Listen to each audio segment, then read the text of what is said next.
There's the matchup as we wind down Wild Card weekend. Welcome inside the booth. I'm Joe Buck. That is Troy Aikman. Two more coming in just a second. This is a rematch from week one of the regular season this year, a game that the Packers won on the road 27-20. I know you love it when we talk quarterback, so let's stick with it.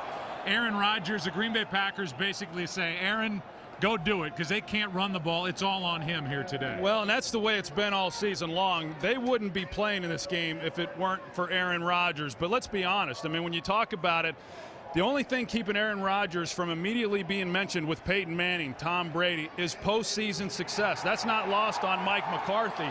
Even he this week has said it is time for Aaron Rodgers to take it to the next level and win himself a playoff game. And talk about taking it to the next level, that's exactly what Michael Vick has done here with the Eagles in 2010, now into 11.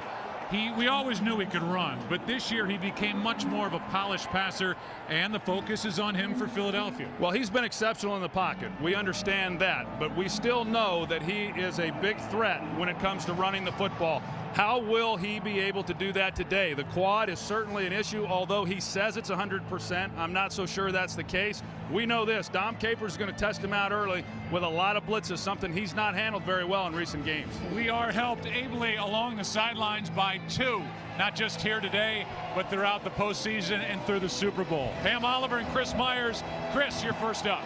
All right, well, Joe, Michael Vick, after pregame warm-up, said he's more excited than nervous about his return to the playoffs. He also said that right quad injury feels fine, but that's just for now. The Eagles are concerned that one hit there during the game and he won't be able to run well the rest of the game. They wanted to give him some protection and not restrict him, so they got the idea from the pants of running back Maurice Jones-Drew, and they sewed in extra protection. That's what he'll be wearing. We'll watch that closely. I'm sure the Packers will be watching closely as well. Let's head over to the Green Bay sideline and Pam. Hey, Pam. Well, Chris, the Packers feel they have a pretty good game plan to try to contain Michael Vick. Look for Charles Woodson to keep eyes on Vick the entire game, pretty much. The idea is to keep the quarterback from taking off, making big plays with his legs. If he's going to beat them, the Packers want it to be with his arm. Joe?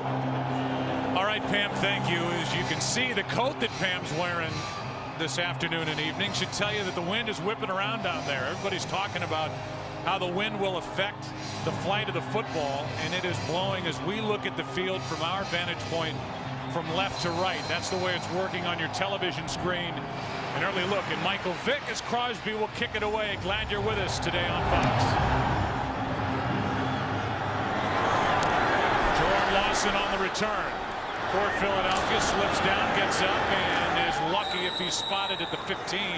They're going to mark him at the 14, and Jared Bush, who is a special teams captain downfield to make the first tackle of the game. Just a 17-yard return, and here is number 7. He made 12 starts during the regular season, and he was very proud when we sat down and talked to him. He said, I always wanted to learn the passing game. I always wondered if I could throw for better than 60%, throw for 3,000 yards, better than 20 touchdowns, have a rating of 100. He did it all. He should be proud, Joe. I mean, that just doesn't happen. To go where he has gone this year, obviously a lot of hard work involved in that. Down he goes as he is slammed from behind. Desmond Bishop, who during the week was inked to a contract extension, was in a blink. Well, they overload the side with two linebackers, Desmond Bishop along with Clay Matthews, and Winston Justice, the right tackle. He takes the most threat, and that's Clay Matthews to the inside, but then nobody to account for Desmond Bishop, and that is what the Eagles have struggled with here over the last 2 weeks when Michael Vick has played, that being against the New York Giants and then 2 weeks ago against the Minnesota Vikings. Second down and 19, and wide open is Avant. And a big play from Philadelphia on 2nd and 19, a gain of 18. That time Clay Matthews was going to be in coverage, and I don't know if he got his feet tangled up with Avant, but he lost his balance and fell, and that's why no one was there then in coverage. That was Clay Matthews' man, and they end up getting a nice gain after the sack on the first play of the game. So an 18-yard pickup brings up 3rd down and 1. Jason Avant, who caught 51 during the regular season, a career high. Eagles should have the edge running the football in this matchup. And they've got big Jason Peters moving around in the backfield. They roll Vick out to his left, and Michael Vick is going to be brought down short of the first down. Eric Walden made the stop, and Aikman's already giggling in the first series. That's a little different look. You're going to see Jason Peters right here at fullback. He's going to go into motion. He's going to try to seal the edge and get Vick then out on the boot. See right there, I don't know that they're going to be sending Jason Peters out on any kind of pass route, but that's a new wrinkle they were showing in practice and something they've not shown all season. Here's an ugly punt from Sap Rocket right into the wind. Takes a couple of bounces, rolls forward, and it will be tapped down just outside the 41. It was touched. And we'll get an official call as the two officials talk it over. It was touched by Underwood, and still no ruling. I think they're going to rule probably that Underwood got blocked into the ball, if in fact he touched it at all. It looked like the foot of Underwood got on the football before Philadelphia got on top of it.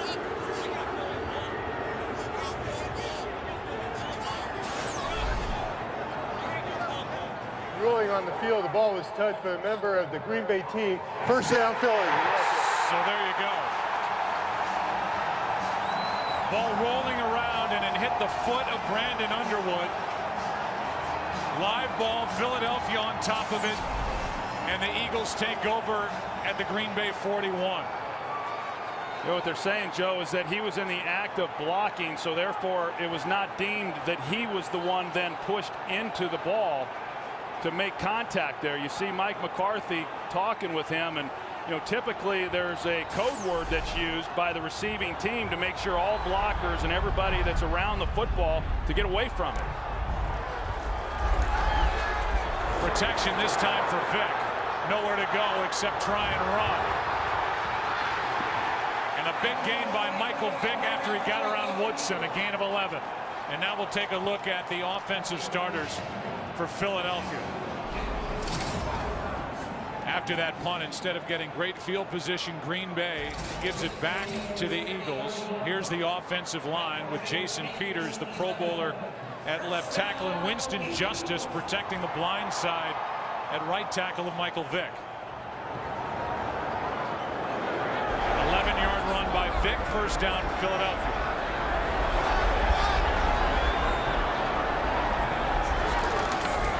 Sean McCoy gets his first carry, and he spins his way just inside the 26, a gain of 4. And now the defense, ranked number 5 overall in the NFL. They run a 3-4. They get Cullen Jenkins back. And Troy, nobody is more active on any defense than 52 Clay Matthews for Green Bay. Well, he's one of those rare guys around the league that makes as many plays on the defensive side of the ball as a defensive player is what a lot of offensive players do. And they've got another one in Charles Woodson. Second down and 6. Here's another one for McCoy. Brought down by Cullen Jenkins, who missed the last 4 games with a calf strain. And even though overall Jenkins missed 5.5 games this season, he was number 2 on this team with 7 sacks. Yeah, he's had to battle through quite a bit. Earlier in the year, he had a broken hand. He had to wear a cast, which cost him actually a few more sacks that he might have been able to have. They've got to keep an eye on how many snaps he gets in this game, Joe, because of the time that he's missed. He's not going to be able to be a guy to get 40, 50 snaps. They're going to be limited in how much they're able to use him. It's 3rd down and 3. Blitz coming from the Packers, and the pass is broken up.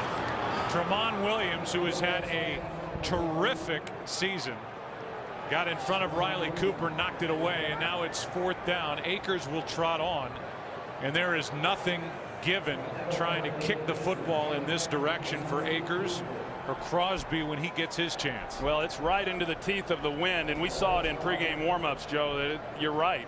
I mean, even from this distance, not that it's ever a gimme, but especially considering you've got to battle the wind conditions going in this direction. 41-yard try. And the Pro Bowler misses it. No good, wide to the right. One of the best seasons in the career of David Akers, who's been at it for 12 seasons. Pulled it. And the mistake by Underwood does not cost Green Bay. Still no score. Today's game on Fox is sponsored by Southwest Airlines. Find our fares online only at southwest.com. David Akers misses from 41. He's now 30 of 36 overall in his career during the postseason. And so no score, 10:44 to go in the first quarter. Green Bay has it for the first time. They fake the handoff and drop it off to Corliss. And Andrew Corliss, who is a rookie out of Penn State, has 14 yards. Jermichael Finley was the big weapon for Aaron Rodgers coming into the season. They lost him in October. They're the backs and receivers, a team that does not run the ball well at all, although they keep trying at it. And the one Pro Bowler up front is Clifton at left tackle. And I think it's that other tackle, Brian Bulaga, who, he's had a good rookie season overall, has had some mental mistakes. He's going to have to play well in this game today. Well, they've got Bulaga lined up at left tackle and Clifton at right tackle. Here is a pass for Driver. And Donald Driver has a completion of 12 yards. So the Green Bay Packers flip the tackles on offense as you look at this 4-3 defense put together by Sean McDermott. And this is a defense that's 12th overall and just brutal inside the red zone. Asante Samuel with 7 career postseason interceptions. Yeah, now they've got the rookie Brian Bulaga. He's back in his natural position of right tackle.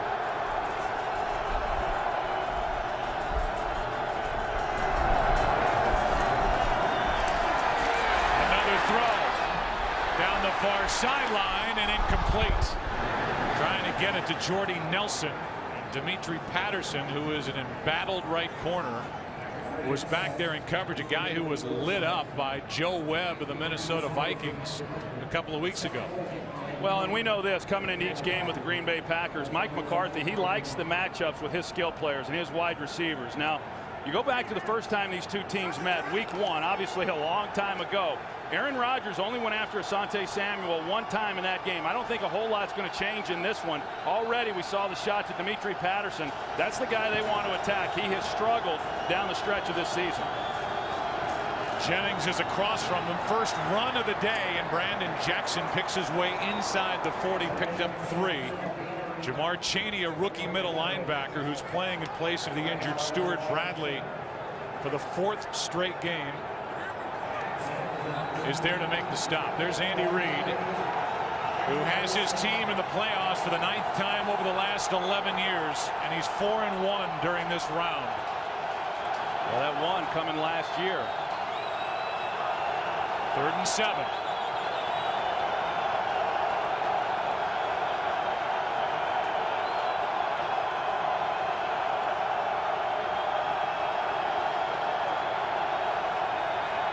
Rodgers slings it incomplete through the hands of Greg Jennings, and it's 4th down. Good defensive stop there by the Philadelphia Eagles, being able to get off the field on 3rd down. A well-thrown ball by Aaron Rodgers, and Greg Jennings just unable to bring it in. And that is something that we have seen here towards the end of this season, primarily with James Jones, but even at times, as we saw there with Greg Jennings, they have dropped some balls at critical times. Packers pass on a 56-yard field goal try. Crosby showed that he had that range during the pregame warm-ups as Deshaun Jackson calls for a fair catch after a 29-yard punt. The two teams start to rough it up. It's that kind of day. It's Philly. No score. Today's game on Fox is sponsored by Bud Light. It's the sure sign of a good time. Here we go. In Green Bay, they have the cheese heads. Here they have the cheese steak. Cheese whiz. Some onions. Troy Aikman likes to ingratiate himself with the Eagles faithful by ordering it the right way, a whiz with.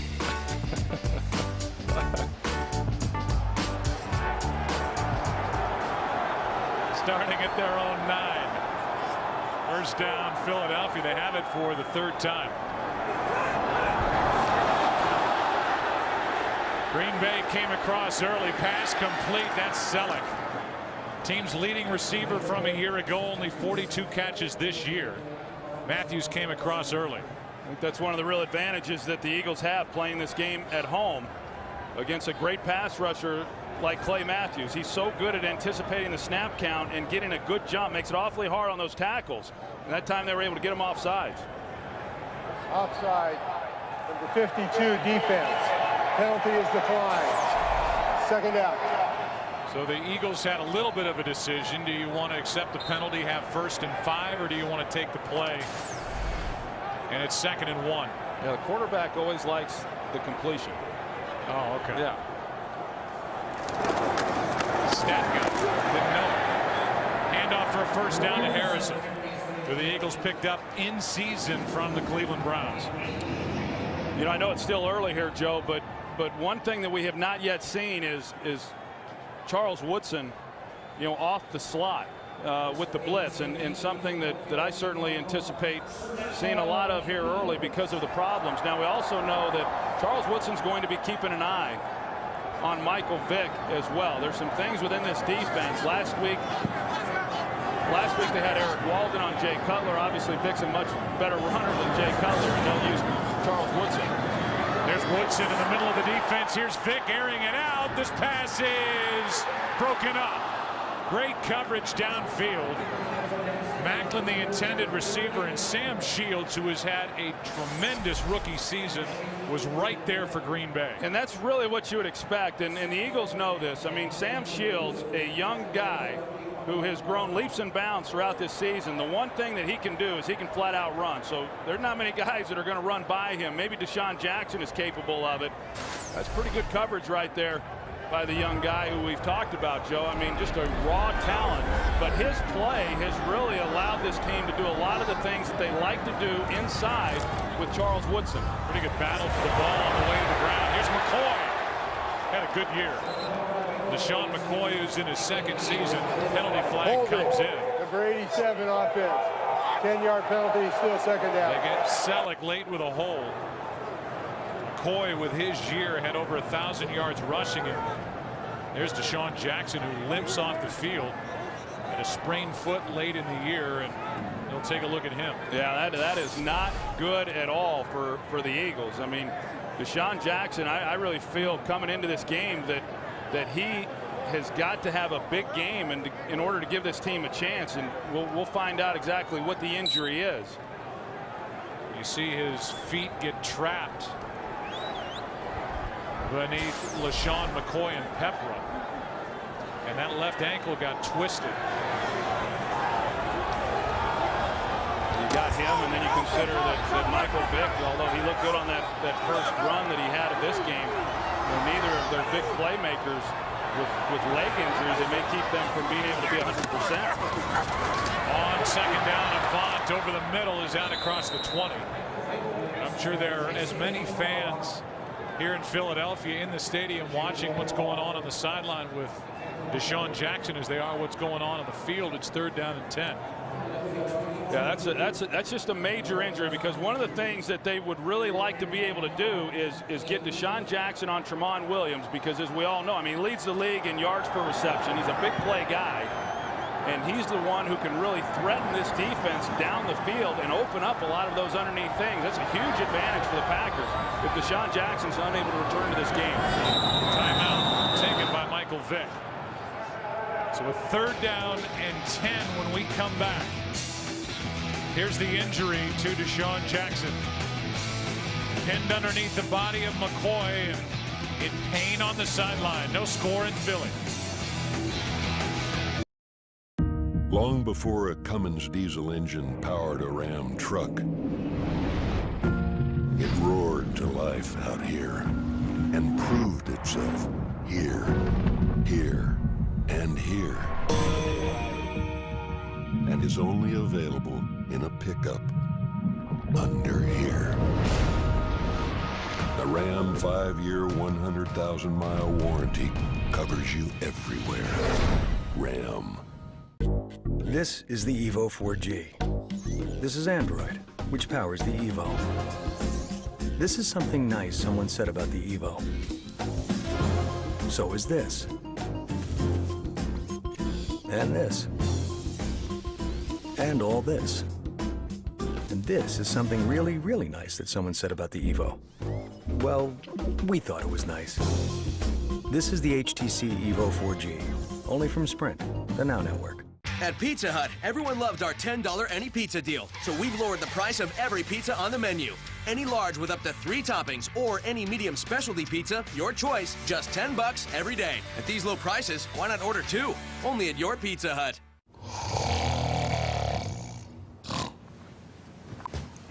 Cold symptoms tackled. Quarterback sacked. Vicks NyQuil Cold and Flu. The nighttime sniffling, sneezing, coughing, aching fever, best sleep you ever got with a cold medicine.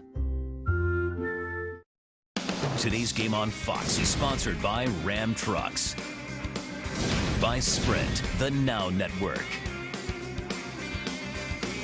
and by Pizza Hut. Your favorite plays deserve your favorite pizza. Your favorite's your Pizza Hut. They love their sports in this city, and they love their Eagles. Andy Reid, in his 12th season as head coach, has taken the Eagles to 5 NFC championships, but that was with Donovan McNabb. Now he's got number 7, Michael Vick. No score with the Packers. And on 3rd and 10, setting up a screen, McCoy, who had a long way to go, picking his way through this Packers defense, and he lost the ball.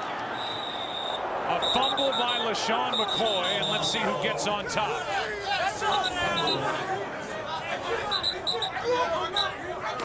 It's 4th down. It stays with Philadelphia.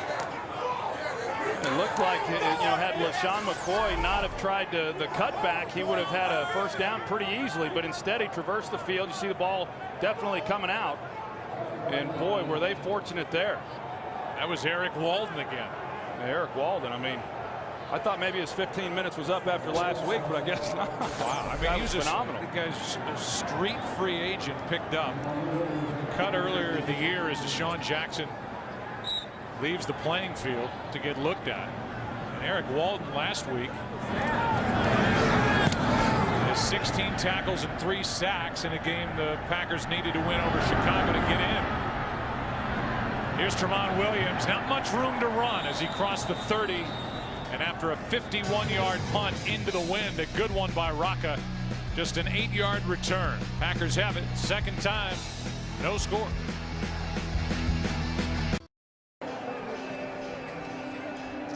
Well, the numbers for Aaron Rodgers are great. And since the 1st of November, he's the best in the NFC. He's the best with a completion percentage of over 70.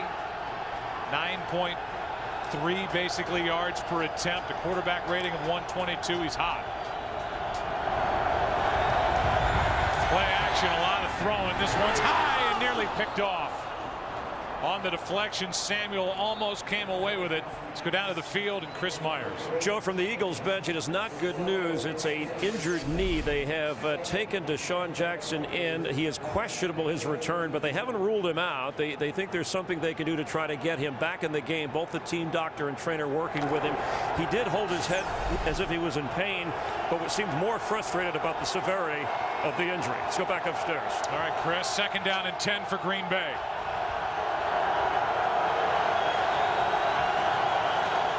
Their own 32. Here's James Starks, and the rookie breaks loose, and Starks is wrestled down just outside the 40. 27-yard run by the rookie out of Buffalo. Yeah, watch John Kuhn here. They're in their 3-back set. They've also got Quinn Johnson, and then they come back to Starks, and that offensive line does a good job. Jamar Chaney, however, the middle linebacker, is in a great position to make that tackle. He just fails to do so.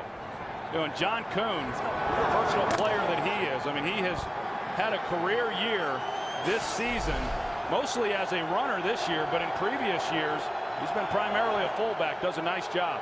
Easily a career long for Starks, who really gives them more jump at the running back position than Brandon Jackson, as we talked about last week. Gain of 1 here. Super Bowl Sunday is going to be a good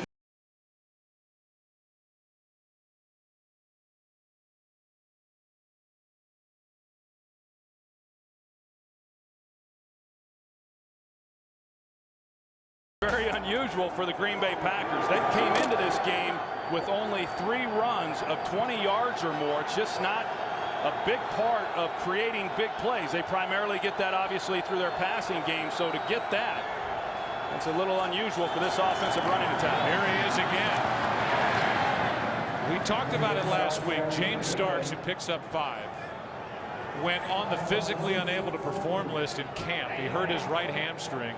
He came off that list on November 9th. He didn't even play as a senior in college because of a shoulder injury, but left Buffalo with over 3,100 rushing yards, 34 touchdowns. And he seems to be the guy that Mike McCarthy might want to use as the difference maker at running back here in this game. It's 3rd down and 4.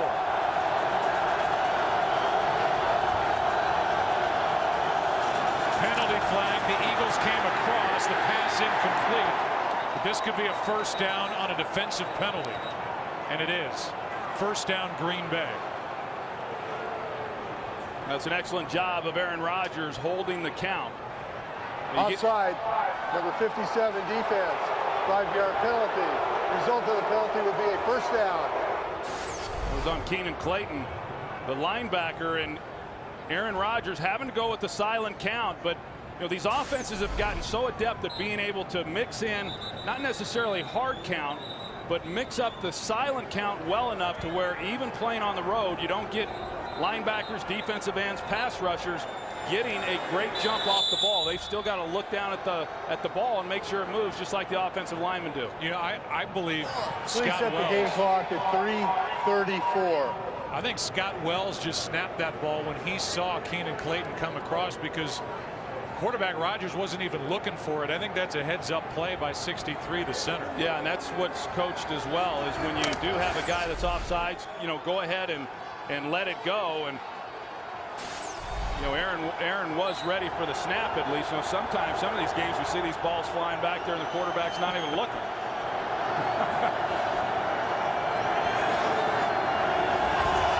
Game clock at 3:36. Here's Starks. And Starks over the left side picks up 3. Well, I can tell you this, Joe, that you know, this Packers offense has not run the ball particularly well. Now they run it a lot, and Mike McCarthy will be the first to tell you that it's not so much yards per carry average that he looks at as much as it is rushing attempts, and they have averaged just under 30 carries a game, which is pretty good considering they haven't gotten more out of it. But they're running the ball fairly well here on this possession. This team becomes a heck of a lot more dangerous. They get the running game going along with their ability to get the ball down the field in the passing game. 2nd and 7. Here's Starks out of the backfield. Makes one guy miss. And by the time Chaney drags him down, Starks has a 1st down. Nice little stretch here for James Starks. I mean, you talked about him, and then in visiting with Mike McCarthy, and you know, he said, hey, the guy's got some real ability. He's just a raw talent, and he's gotten quite a bit of work here on this possession. I just think he's another guy that their general manager Ted Thompson found late in the draft. He finds them on the street as free agents. The depth that Ted Thompson has built for this Green Bay Packers team has them in this position with 14 guys on IR. 14 players on injured reserve as Jackson picks up 1 over the right side, brought down by Michael. Yeah, I agree. Ted Thompson has been terrific, and the other part of all that is head coach Mike McCarthy, who, you know, I've been beating the drum for him for most of the season, considering what this team has overcome. I don't know that I've been more impressed with a coaching job as what Mike McCarthy has done, keeping this team focused each week in the playoffs. It's a dangerous team. 2nd and 8. Packers taking on the worst red zone defense in the league. Here's Starks out of the backfield, showing he can catch it, and what a good tackle made by Chaney. The rookie brings him down. Starks just gained 1. 3rd down coming up. And 3rd down, obviously a little bit different, and not easy to convert those down here in the red zone. But how about the year that Aaron Rodgers has had in this area of the field? 19 touchdowns to just 1 interception. And the reason for that is he makes good decisions. If he doesn't have it down the field, you won't see him force the coverage. Force the ball into coverage. Most of the time, he'll be content coming underneath.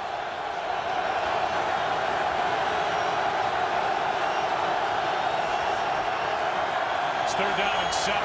Rodgers can run. He throws and completes to Kuhn for a 1st down.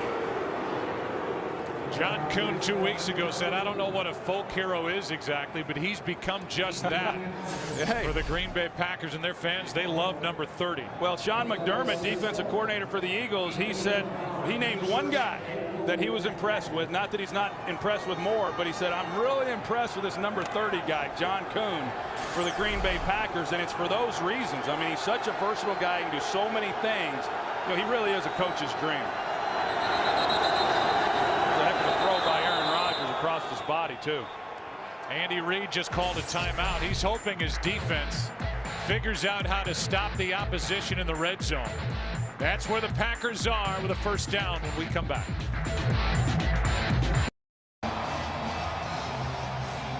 Michael Vick has maybe lost his biggest weapon on the outside in Deshaun Jackson. He is getting looked at. Watching the Philadelphia defense, which is last in the NFL defending the red zone. Touchdown percentage at 77%. 1st and goal for Aaron Rodgers. He keeps it. He throws it. He finds a touchdown with Crabtree. It's a strength for Green Bay with Aaron Rodgers throwing in the red zone, and the Eagles cannot defend near their own end zone. Well, you knew their chances weren't real good once Green Bay picked up the 1st down. As bad as Philadelphia has been down here in the red zone, and to be 1st and goal from the 7-yard line, it was inevitable that the Packers were going to punch it in and get a touchdown out of this, and they just turned Crabtree loose. What a time for Tom Crabtree's 1st career touchdown. Free agent out of Miami of Ohio. And that one is knocked through to make it 7-0. 24-year-old in his 1st year, and he was just left all alone. Yeah, he initially shows that he's going to block, and then he comes off of it into the flat, and pretty easy touchdown. But I think that's one of the things that has caused people to have some concern about the Philadelphia Eagles is the defense. And even though they rank fairly well, they come into this game, or at least for the season, they were 12th overall. Because they had given up so many points, only one team in the history of the league has given up as many points or more and made it to the Super Bowl. And I go back to the game that they had a couple of weeks ago against the Minnesota Vikings when they were still playing for potentially a number 2 seed. And that was the game that got pushed back a couple of days here in Philadelphia. And the Vikings had to start a rookie in Joe Webb, and that defense couldn't make a stop after Michael Vick took the offense down and cut the game to 3 points. And that's just not what you're used to seeing from a Philadelphia Eagle defense. Normally, that's the one area of this team that you can really hang your hat on, but they just haven't been able to do it this year. That was certainly the case when Jim Johnson was defensive coordinator here for 10 years, the mentor to Sean McDermott. During those 10 years, opponents were at a touchdown percentage of 43.6. That 10-year period, 2nd best in the NFL to the Baltimore Ravens. So now the Eagles have it, and one of the bigger turns of events here so far is the injury to number 10, Deshaun Jackson. Number 1 in the NFL at 22.5 yards per catch. And he limped away with what Chris Myers described as a knee injury. You saw his feet, those ankles get pinned underneath the body of LaShawn McCoy. And he is in the locker room with Riley Cooper and Jeremy Maclin lined up on the outside. A 2 tight end set. Handoff is to McCoy. LaShawn, a nice run of 7 yards on 1st down. That's the end of quarter number 1. 7-0, Green Bay on top. The NFL on Fox will continue after this from your local Fox station.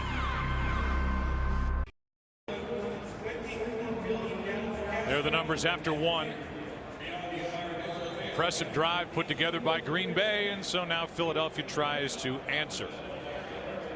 7-yard run by LaShawn McCoy, so 2nd down and 3.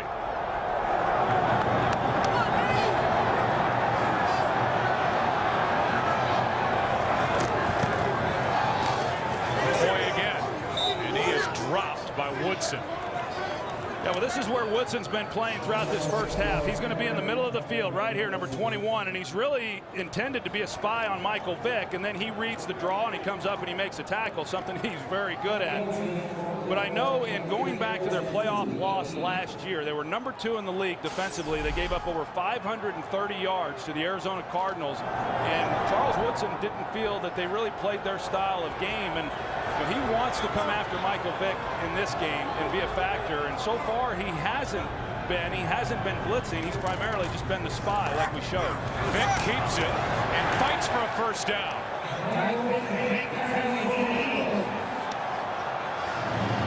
So Michael Vick fakes the handoff and then had to really work. It's the first third down conversion for the Eagles, and they need to get something going on some sort of a sustained drive for this offense and set a franchise record with 439 points scored this season.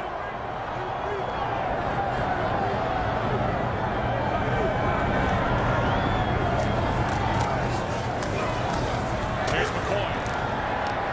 Got through A.J. Hawk a bit, picked up 4. Well, the one thing we do know about the Green Bay Packers is they play predominantly their sub packages, which means that they predominantly play with 5 defensive backs. Even then, the Eagles come out with a 2 tight end set, and you rarely will see a defense match that up with 5 defensive backs, but that's what Dom Capers does. He encourages the offense to try to run the ball against them, and that's why some of their defensive rushing numbers are a little inflated. They're pretty good with it. 2nd and 6, and this one incomplete.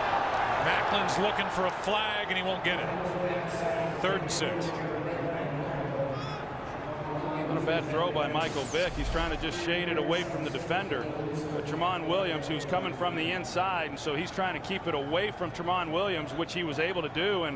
And yeah, Jeremy Maclin had to make an adjustment. I agree with the official. Not a penalty there, but a ball that Jeremy Maclin certainly should have been able to catch. It's 3rd and 6.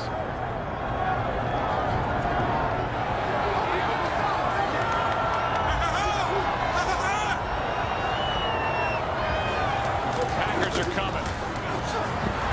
Pressure. Matthews back at the 20. Vick is brought down.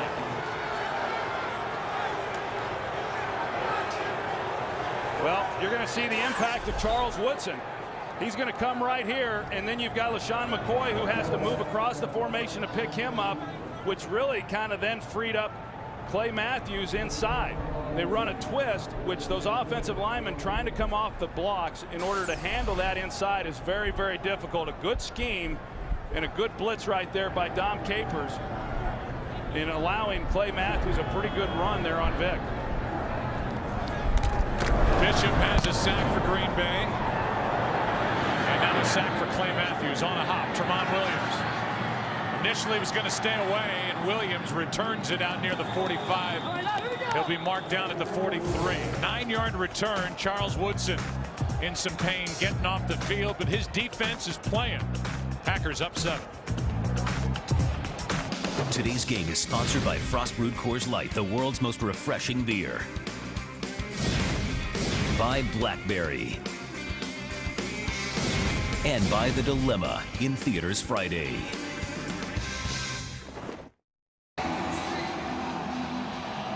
They've been at it all day in the parking lot. Now they're inside the stadium. Fans were loud at the beginning. The injury to Deshaun Jackson took some of the life out of the crowd, as did that first touchdown by Green Bay.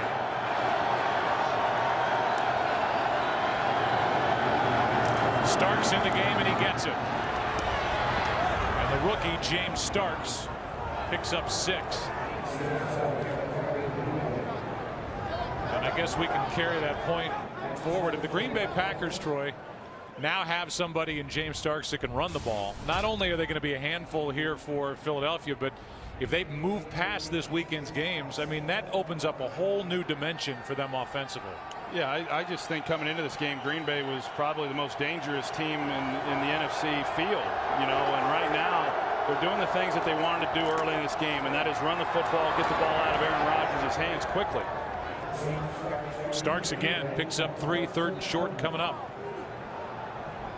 You know, we know this, that, you know, as I said, they will continue to run the ball even when they're not running the ball. And Sean McDermott, I know in visiting with him, he said, hey, I really believe the Packers, if they could just throw it every down and not run it, they would do that. I don't know that I necessarily agree with that, but I can promise you if they're running it well, which they have here in the early going, I don't they'll continue to do that. Mike McCarthy, he likes running the football. John Kuhn has been good all year in this spot. He lost the ball. Kuhn lost the ball. We'll see where he is marked anyway, even if he's back on top of it. McCarthy's all the way out on the field looking at this pileup. Each side says they have it. And it's 4th down, so Green Bay keeps it. You saw Pete Morelli signal it's 4th down because they marked Kuhn down short of the 1st down. Let's take a look.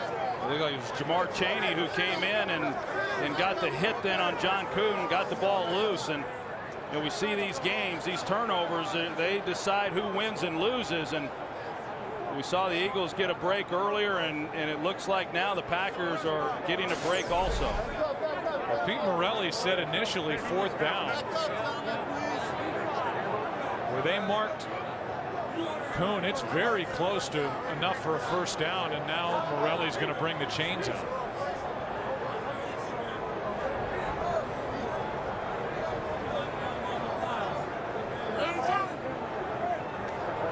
And it's a 1st down. I don't know if they keep the ball, but they keep possession in a 1st down and another set of downs. And you know, that's something that this team in general on the offensive side of the ball overall they protected it pretty well. And then of course defensively they're very good at creating takeaways. They came into this game with a +10 turnover margin, one of the better ratios in the NFL. But they certainly dodged a big one right there. So 1st down, Green Bay.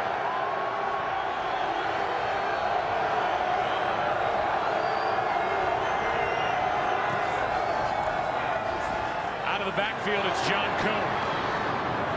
And Kuhn fights his way all the way inside the 40. Picked up 8. Look ahead to next week. It'll be the divisional round as we play here at the end of the wild card weekend. The Atlanta Falcons, the #1 seed in the NFC. The Chicago Bears, the #2 seed. Who will they play?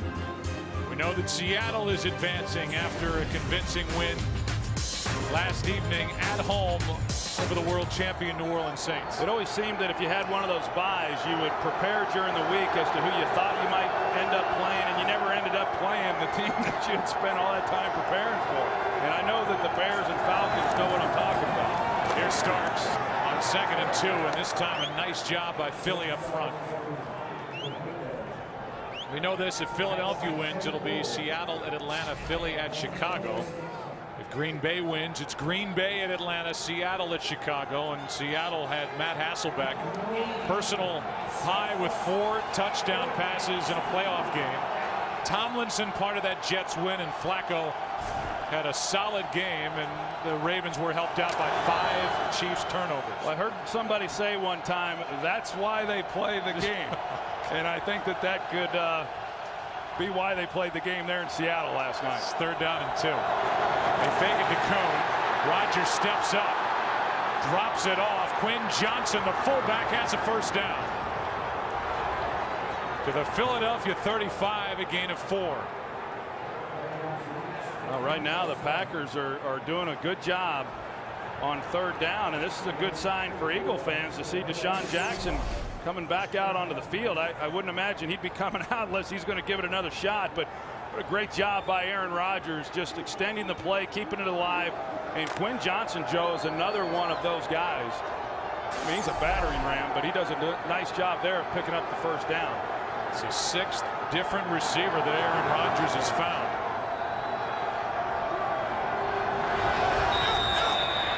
And a timeout taken by Green Bay. 1st down when we come back for Green Bay up 7.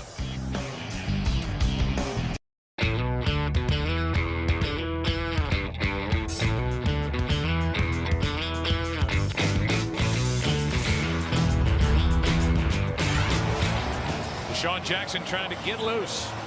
Get ready. Eagles need him. Down by 7. Green Bay has the ball. First down at the Eagle 35.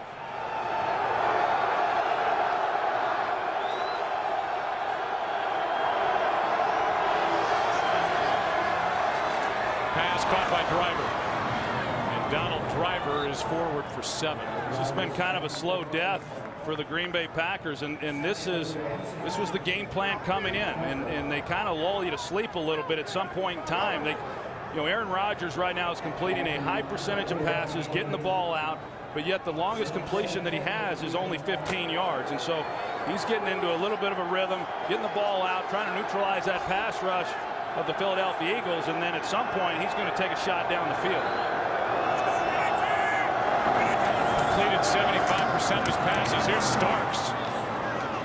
There is no way that you can tell me that Starks isn't the most explosive running back that this Packers team has on it, and the way Mike McCarthy kind of defended him to us during our conference call on Saturday. We talked about Starks and McCarthy saying he needs to practice better. Kind of thought they might feature him, but he is now the feature back, at least here in the first half. And doing a good job with it, and they're using a fair amount of that 3-back set. They've got it right here. It's called bone. I think I'd call it old school. I like this. On first down. Rodgers lost it and gets back on top of it.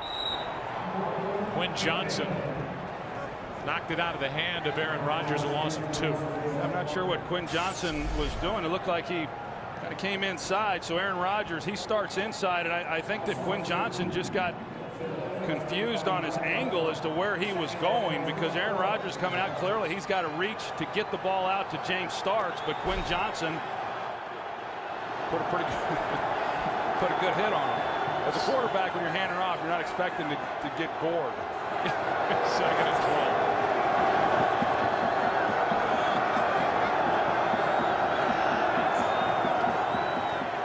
Blitz. Pass is caught along the sideline. It's a good catch. Greg Jennings has his first. And a gain of 7. Well, that was really nice by Aaron Rodgers, recognizing that he had the blitz. They had a free rusher, but yet he trusted he could get the ball out. Greg Jennings seeing if he had possession, but you see the free rusher there on the outside, and Aaron Rodgers just hangs in there and delivers a good ball, and that's great concentration by Greg Jennings. We saw the drop earlier. That was not an easy catch to make, and then still maintain possession and keep it in play.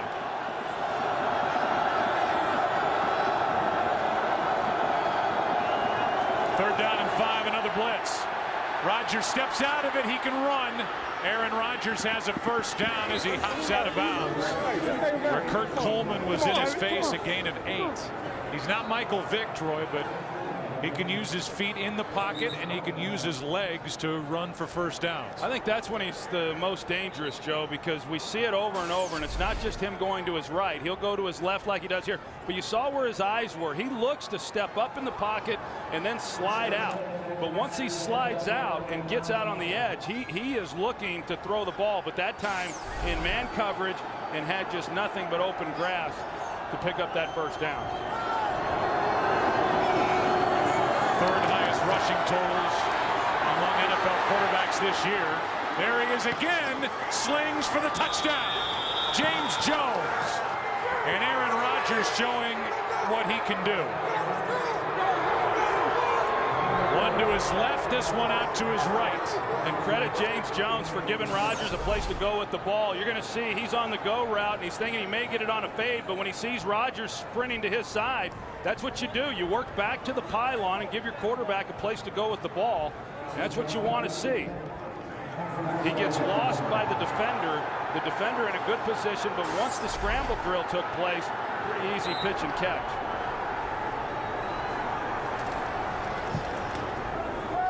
And it's 14-0. Another red zone touchdown given up by the Eagles, and it's another touchdown pass against the Eagles D. 14-0 Pack. Today's game is sponsored by the Chevy Silverado HD, Motor Trend's 2011 Truck of the Year.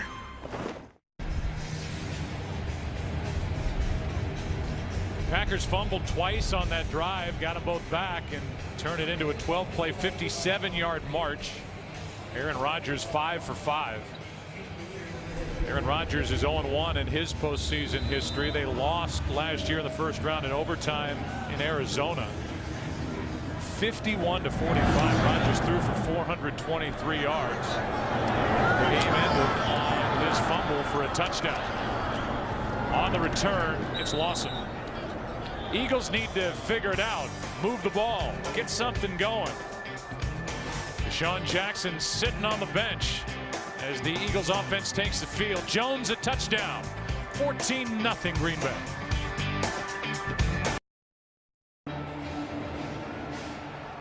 The little big weapon is back on the field for Philadelphia, DeSean Jackson. As the Eagles try and climb out of a 14-point hole. Protection for Vick. Over the middle. Pass is caught. This is Macklin. And Macklin is down at the 30. 44 yards from Michael Vick to Jeremy Macklin. It was a nice read by Michael Vick, too. You're going to see the safety come up, and so Michael knows immediately he's one-on-one on the outside. He's got safety in the middle of the field, and he throws an absolute strike to Jeremy Macklin, a well-run route, and you put the ball right there. He's able to make a nice run after the catch. Here's DeSean Jackson on the other side, and for a guy who's got I think he's got a lot left in the tank, too. I mean, for a guy with a knee injury going down the field, it didn't appear to be bothering him too much on that run. 44-yard completion to Macklin, and now the ball wasn't snapped. It'll be 1st and 15. And Ryan Pickett knocks Michael Vick on his backside at the end of the play. False start. Number 74 offense. 5-yard penalty remains. First down. And that little tap, and Vick just fell down. Just a little tappy. Hey, let's go down to Chris Myers. Chris? Joe, miraculous work by the medical staff on that left knee. They even checked the ankle, the entire left side, lower leg of DeSean Jackson. He got out, jogged a little, rode the bicycle. One of the coaches said, "Can you cut?" And he gave him the thumbs up, grabbed his helmet, and is back out on the field. All right, Chris. He was just in motion. The pass complete on a screen to McCoy, and they get the 5 yards back. B.J. Raji, who has really played well down the stretch for Green Bay, is out there to make the tackle. That was a heck of a play right there by B.J. Raji. I agree with you. I mean, when you look back on this draft, to go back to Ted Thompson, you say, in that draft, we got B.J. Raji, of course, first-round pick, and then Clay Matthews, first-round pick. That's a pretty good tandem right there when you're installing a brand new 3-4 defensive scheme by Dom Capers, and these two guys have had excellent sophomore years. And Raji was drafted before Clay Matthews. Packers traded up to get Matthews. This one's batted down. Michael Vick is a 6-foot quarterback, and B.J. Raji, who is 6'2", got his hands up and knocked it down. Well, B.J. Raji, if you're going to run that 3-4 scheme, last year he was a defensive end. They moved him to the middle on the nose, and he's going to be doing it for a long time. I think right now, Joe, this is an important third down, for the Eagles. They've got the wind at their back, as we've talked about. 14-0 here. They're in range here for a field goal, but they have not been very good here in this first half on third downs. It's 3rd down and 10. Vick going to use the legs. First down and more. Tucks the ball and has a first down near the 16. 14-yard carry by Michael Vick.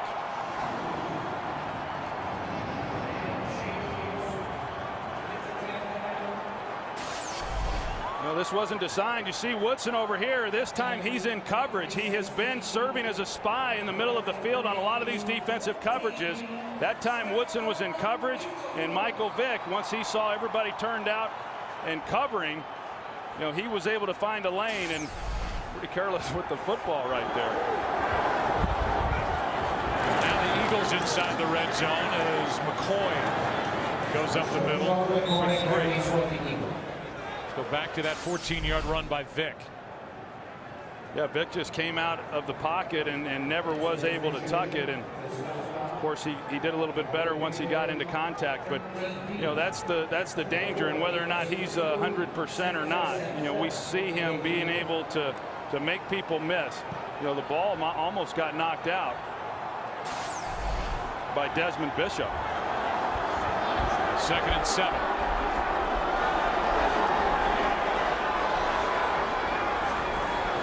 High snap. Pass is dropped by Jackson. Instead of a 3rd and short, it'll be 3rd down and 7. We're at the 2-minute warning, 1:57 left. A drop by Deshaun Jackson. Big 3rd down for Philly when we come back.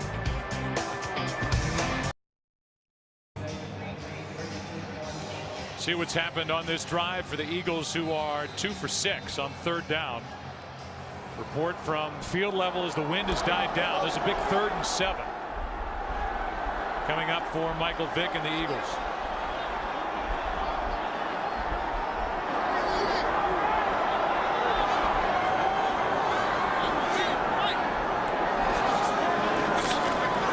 Defense will keep an eye on Vick. This is a bunt, and a bunt can only get to the 11.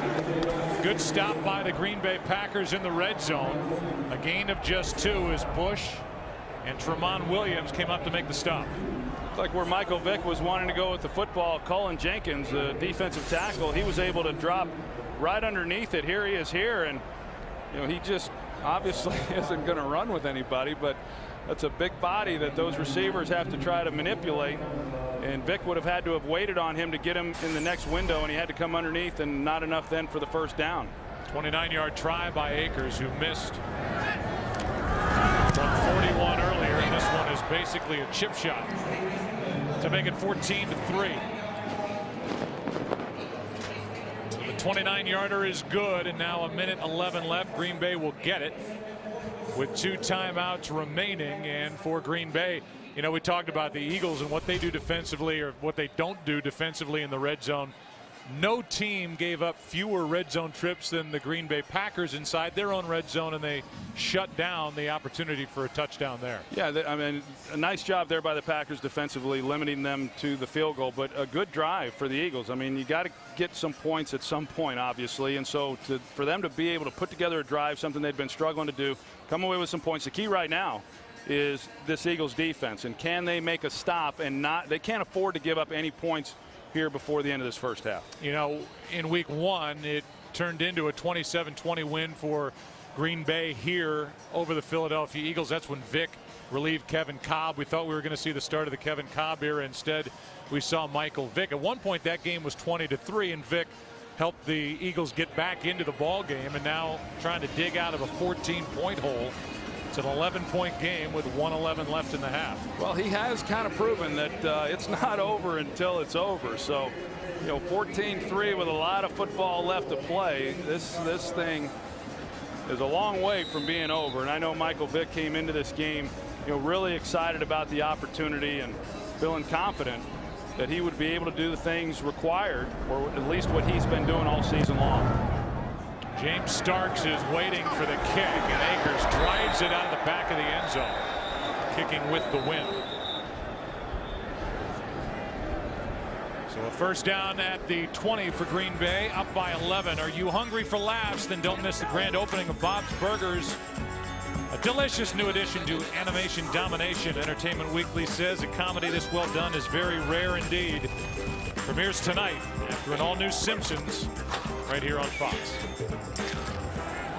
You know, that playoff game here 7 years ago, the Packers led that game 14-0. That's the infamous 4th and 26 conversion by the Eagles and the great. Oh, you had to go there. The great Fred X, the people's champ, the Sultan of Slot, Freddie Mitchell. 4th down, Freddie. Here's Brandon Jackson. He's been the forgotten guy in this 1st half, as he picks up 5. Again, 2 timeouts left for Green Bay. And James Starks, who was back to return that last kickoff, is watching from the sideline. 2nd and 5. Quick throw, too low for Corliss. Well, we say it. This is TV, so you get to see it. Minute 12 remaining, 4th and 26. McNabb over the middle, just enough.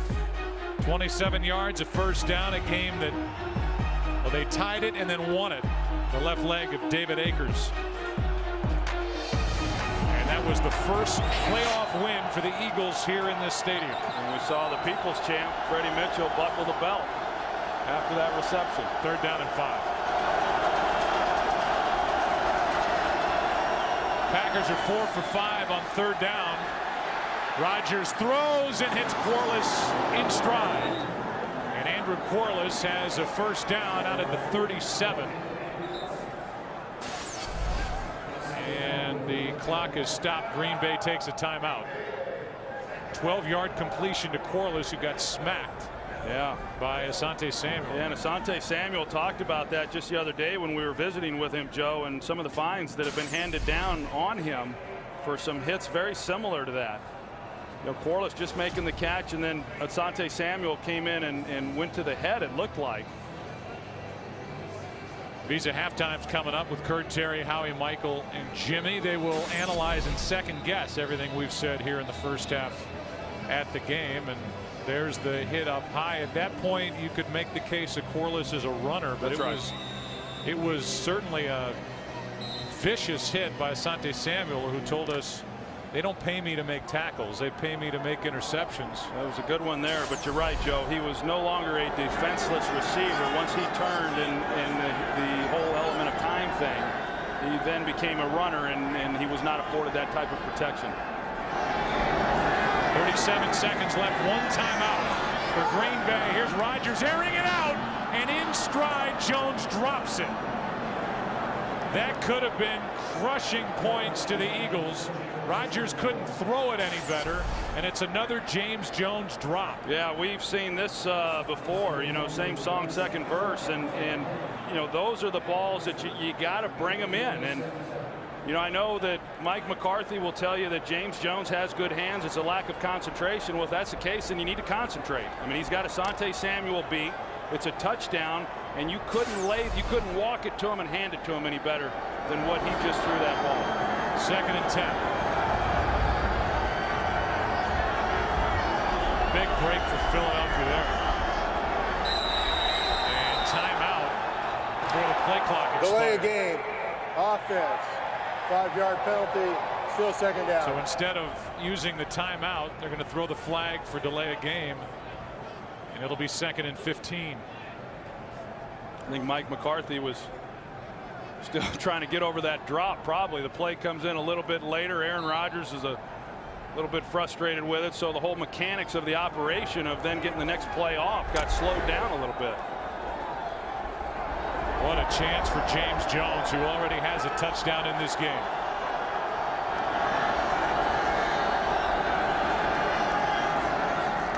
Rodgers with time underneath the Brandon Jackson. Jackson spins away from Darryl Tapp initially and picks up 10. Clock continues to wind. Packers have a timeout. Yeah, I think they are pretty content with where they're at. Maybe what surprises me a little bit. Too. The fact they do have a timeout and where they're at on the field. Yeah, I'm a little surprised that they didn't take one more shot, try to get a field goal. So it's a 14-3 game at the half. And the Packers go to the locker room with a timeout in their pocket. They almost had 7 more points in their pocket, except for a James Jones drop. How does a quarterback feel when that happens like that? Back after this from your local Fox station. Welcome to the Visa Halftime Report. More people go with Visa. Aaron Rodgers and the Packers have the short passing game working in the first half.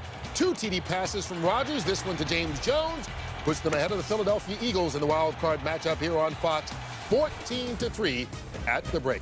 Welcome to the Visa Halftime. Kurt Menefee along with Terry, Howie, Michael, and Jimmy. And TB, you played quarterback, and if you get a short passing game like this, hey, things get rolling pretty quickly. They do. I wasn't a very good short passing quarterback, actually. I didn't really like doing. No, I'm not fishing. 5-step drop, read the linebacker, he drops back, throw the wide flare. That's what you do. You want to go downfield, they drop back, throw underneath. Good job by Rogers. Set up. Now you're moving to the left, he finds Kuhn. Good job of moving to the left, squaring his shoulder. Now we see him do play action. Linebacker once again comes up or backs off into the flat. He finds Crabtree. Touchdown. Now rolling to the right under pressure, throwing on the run. He's good to the left. He's good to the right. He reads coverages extremely well, and he has as quick a release as I've seen since Dan Marino, and he's a smart guy. Yeah, over on defense, before you get the Packers blocked physically, you got to find out where they're lined up and get them counted up properly. Show you 2 blitzes here where they don't do that.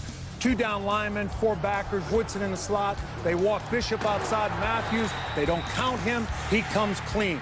Now they're going to bring both Woodson and Matthews up the middle. Woodson occupies 2 blockers. Matthews breaks totally clean. I'd say you're going to see more of that in the second half, particularly if Philadelphia.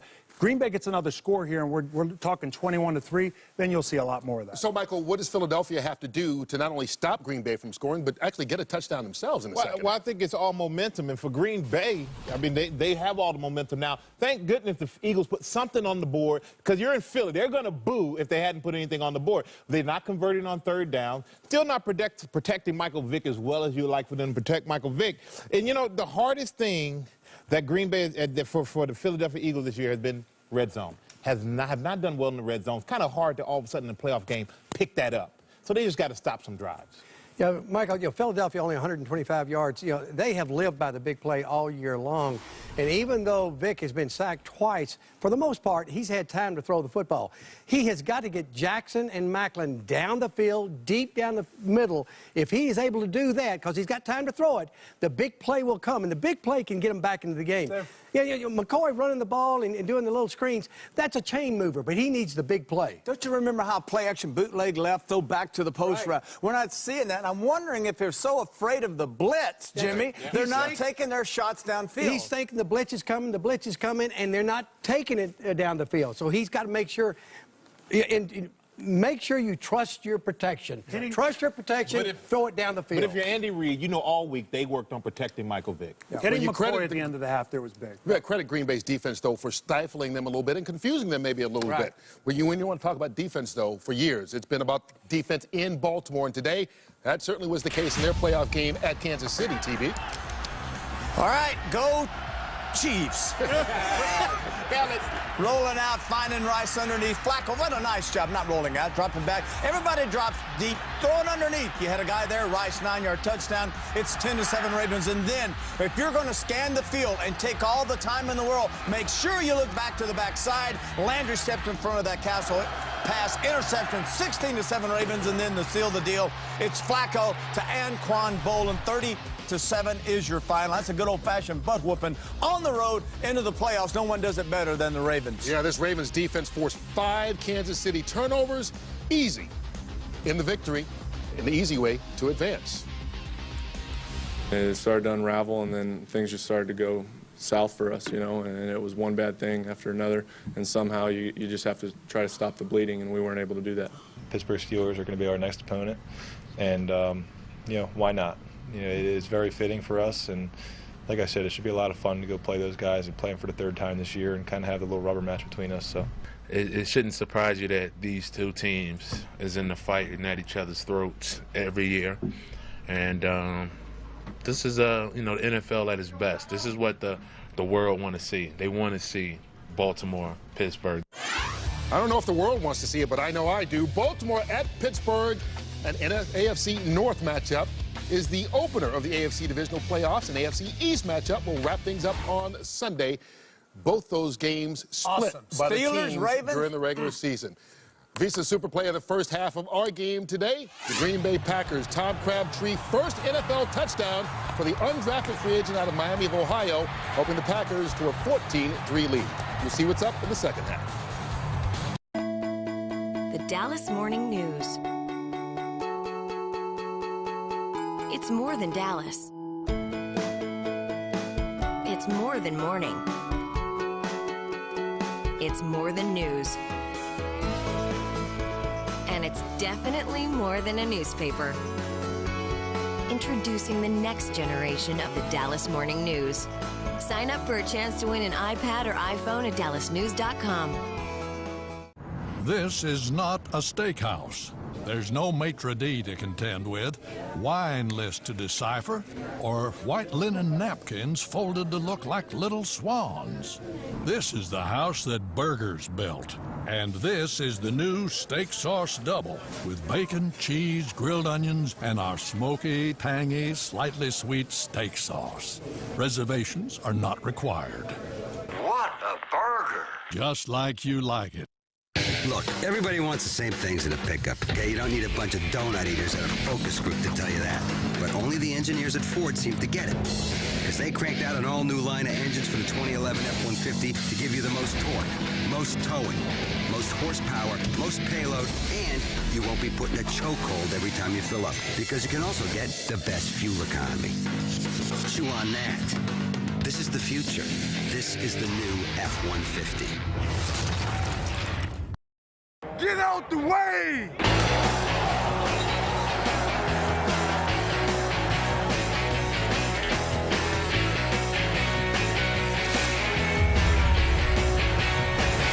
Packers will start the second half with a football. Here's another check of the weather. 30 degrees. It's windy.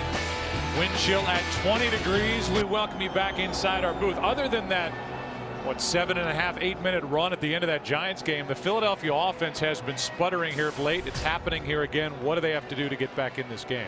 Well, I know you would say, hey, maybe we should get the ball down the field to the playmakers, Jeremy Maclin, Deshaun Jackson, if in fact he's healthy. The problem right now is the Packers came at this thing a little bit differently than I anticipated defensively. Only 4 blitzes there in the first half, and we really anticipated them coming after Michael Vick, playing more coverage, not giving up the big plays. What I've seen there in the first half, the biggest problem is the Eagles only converted 2 third downs in the first half, and that's been the difference. The Packers have been good on third downs. The Eagles have not. You can follow your favorite team all season long. Just go to itunes.com/NFL. Well, away we go. How's this one going to end? Thrilling game certainly in Seattle yesterday, and a real good one last night in Indianapolis. Ravens took care of Kansas City, and here a road team is doing it to the Philadelphia Eagles. Green Bay 14, Philadelphia 3. Into the wind, Sam Shields. Got great speed. Can he find anywhere to run? No. Good coverage downfield by Philadelphia and Gerard Lawson. Let's go down to the field and Chris Myers. Joe, Deshaun Jackson will play in the second half, but he's not 100% with that left knee. He has been wincing in pain. The quad not bothering Michael Vick, but he is a little bit caught off guard with not seeing as much of a blitz as he thought he would. Defensively, even though they prepared for Packer offensive substitutions and packages, they've had a problem, the Eagles have, getting the right defensive personnel out in time to match up with what they wanted to. All right, Chris, we'll hear from Pam in a moment. Crowd trying to get back in it, starting at the 17. Handoff is to Starks, and he's out to the 25, a gain of 8. Down we go to Pam Oliver. Well, Joe, I talked defense with Mike McCarthy first. We talked about the job they've done on Michael Vick. He says we've done a good job on him, but he'd like to see them get there with a 4-man rush. Offensively, he said, can't afford those drops. James Jones with a big one. Back to you. Yeah, just a huge one inside the final minute of that first half, where he could have walked into the end zone. Instead, it's still an 11-point game. Well, we heard of Chris Myers talk about the problems with defensive substitution. That's one of the things that the Packers create offensively with all the personnel packages and motioning shifts that they like to employ. Rodgers keeps it on 2nd and 2, has all day, and over the middle it's dropped by Driver. Throw a little behind him, and as he slid to grab it, he lost it. You come into this game for the Packers, and Chad Clifton, who has been somewhat up and down this season, he's going to have to do a good job then against Trent Cole, and overall he does. He got his left hand underneath his chest there, but not an easy catch here for Donald Driver, but for him those have been pretty much routine throughout his career. 3rd and 2.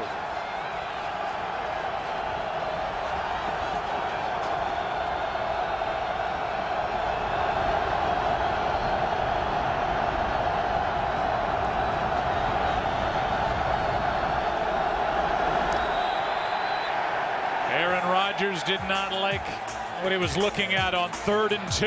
Packers have converted 5 straight 3rd downs. They'll face that when we come back. Today's game on Fox is sponsored by Southwest Airlines. Find our fares online only at southwest.com. By Bud Light. It's the sure sign of a good time. Here we go.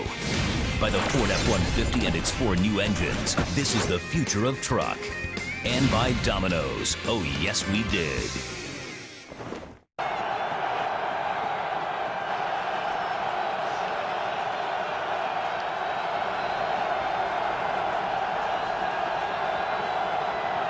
Third down and 2. 4-man rush. Aaron Rodgers lost the ball. Philadelphia on top of it. Turnover by Green Bay.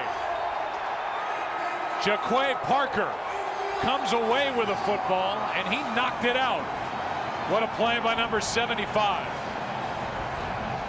Well, it sure was. Jaquay Parker, he gets the pressure on the outside against the rookie Brian Bulaga. And you got Darryl Tapp, who was also working in the middle. And just what the Eagles needed. You've got a Green Bay Packer offense that was gaining confidence by the play, and they needed a big stop there on 3rd down. Not only do they get the stop, but they get the football. Tapp knocked it out. Number 91. Guy who had 3 sacks during the regular season. What a play. Parker recovered. Trying to set up a screen, and that's just not there. Pickett ends up on top of McCoy. Yeah, Joe, I just think that was a huge defensive series for the Philadelphia Eagles, considering the Green Bay Packers in the first half only had 4 possessions. One of those was the last possession when they decided just to go in at half, and they had scored touchdowns on their 2nd and 3rd possessions. So a team that was starting to gain some confidence, and then with the score being what it was, just a great job defensively of getting off the field. 2nd and 10. Over the middle. Touchdown. Avant.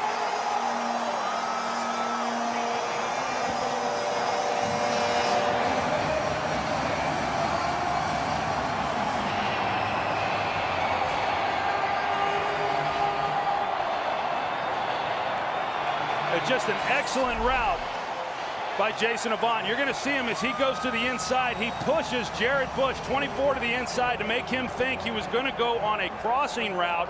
It settled Bush, and it allowed Avant then to get in behind him, and an outstanding throw by Michael Vick. Vick, who had 21 touchdown throws during the regular season. Only one of them to Avant. 4 catches, 55 yards, a big one for Avant here. 7 points off the turnover, 24 yards.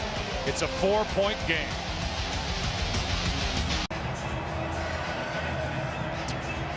Jason Avant, who was one of the big 3rd down targets in the NFC,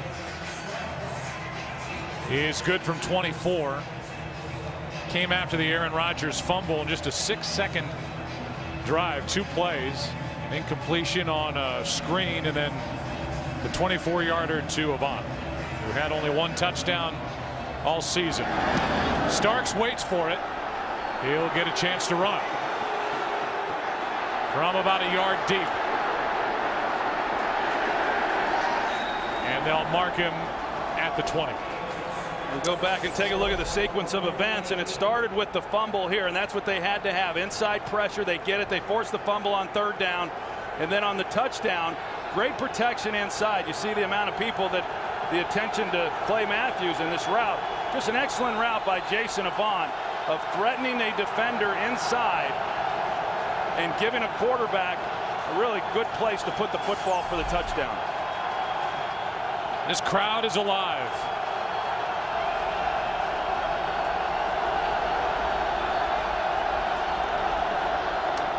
They hand it to Starks around the left end. Forced down by Cole after a gain of 4. We talked about how good Green Bay has been on 3rd down.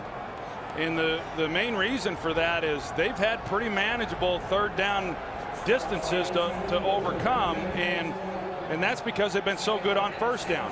And again, a 1st down run picks up 4 yards.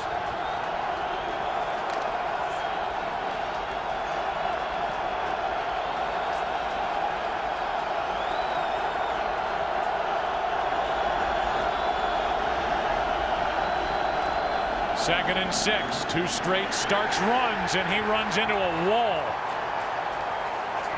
Roderick Bunkley was the first guy there, and a gain of just 1. Third down coming up. Roderick Bunkley right here. He reads this pretty well. He fights off Darren College and then sees Starks trying to take it through the back door and is able to get to him before Starks got to the line of scrimmage. 3rd and 5.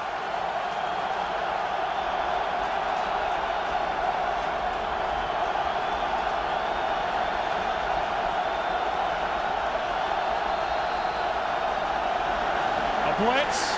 They don't get home, and the pass caught by Driver for a Green Bay first down. Aaron Rodgers took a hit, but he completed it for 6.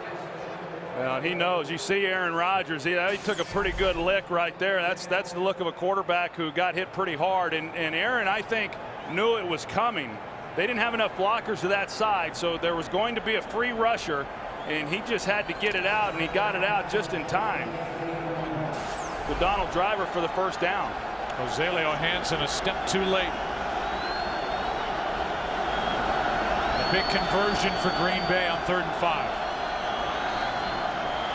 Good pocket for Rodgers. Steps up, and it's incomplete. Too low. It's skipped into Jennings. Jennings is in a conversation with the line judge. Let's see if he's telling the truth. Jennings leading, saying that he caught it. That ball is trapped. That was one of the first really poor throws we've seen from Aaron Rodgers, considering he had time in the pocket. He had a nice pocket and could have delivered a much better pass there to Greg Jennings, who has only 1 catch.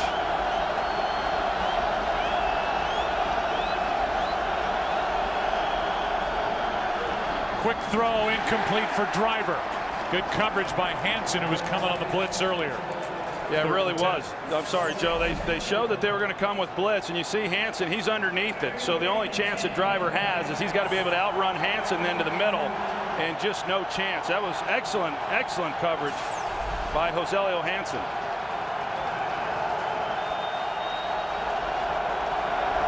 Third down and 10.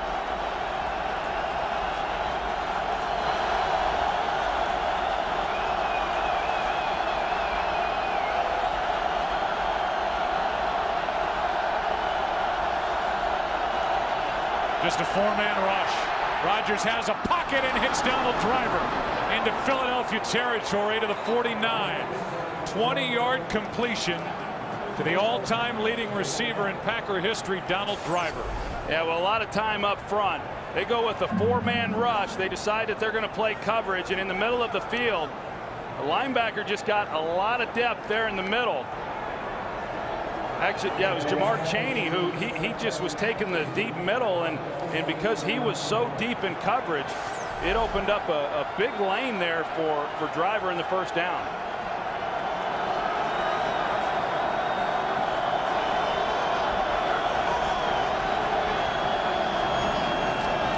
Here's Starks. Room to run. James Starks lowers his head, and he's knocked down near the 30. They're going to mark him right at the 30, a 19-yard carry. And the Green Bay Packers have run the ball well here today. 45, Quinn Johnson on Jamar Chaney. He gets just enough of him to then allow James Starks to get a nice gain. And Joe, we talked about it a little bit earlier in this game, how few big runs this Packers offense has had through a 16-game season. And yet they've run off a couple of them here in this one. They've run it for 99 yards in this game. Starks has the bulk of it, and he adds a few more. This is a Green Bay offense is averaging 5.5 yards per carry. And Starks has got 88 on 13 runs. Terry Kurt and the NFL on Fox All-Stars are heading to Hawaii for a Pro Bowl party with a special enhanced broadcast with more mic'd players than ever before. Super Bowl week kicks off with the 2011 Pro Bowl Sunday, January 30th, only on Fox. 2nd and 5. They fake it to Kuhn all day, and now Kuhn is left wide open. Rodgers finds him, and John Kuhn is down to the 9. A 16-yard completion, and Aaron Rodgers, after that fumble, is putting together a very good Packer drive. I'm not real sure what the reads would have been there for the linebackers. You've got Quinn Johnson, who starts to one side of the field and then comes all the way back. Actually, it's the other way, and then you've got John Kuhn, who comes out the other side. Initially, it looked like they might try to get Rodgers out on his play side, but they're able to get the ball then back into the hands of Kuhn. This Eagles defense has got to figure out a way to stop the Packers in the red zone. Green Bay's 2 for 2 inside the 20, scoring touchdowns as Starks carries it for 3. You know, we continue to see a lot of substitutions by the Green Bay Packers. On that last play, they go back to, you know, what they're calling their bone formation with 3 backs in the backfield, but they're constantly shuttling players in and off the field. And we heard Chris Myers talk about the problems that McDermott was having matching that, and they haven't been matching personnel in and out of the game here on this possession. 2nd and goal from the 6. Rodgers keeps it, has room to run. Penalty flag flies, and Rodgers is tripped up by Jamar Chaney. But a flag is down in the area of a hold. Let's get the call. Holding. Number 73 offense. 10-yard penalty, still 2nd down. They get Darren College.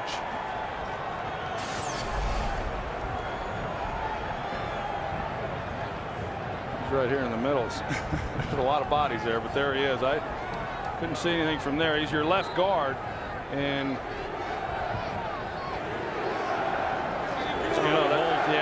got a hold of Antonio Dixon. Yeah, that's when it gets a little bit tough, is those linemen, they're not real sure when the quarterback's leaving the pocket. All they feel is that defender's starting to escape them, and that's typically when those holding penalties occur.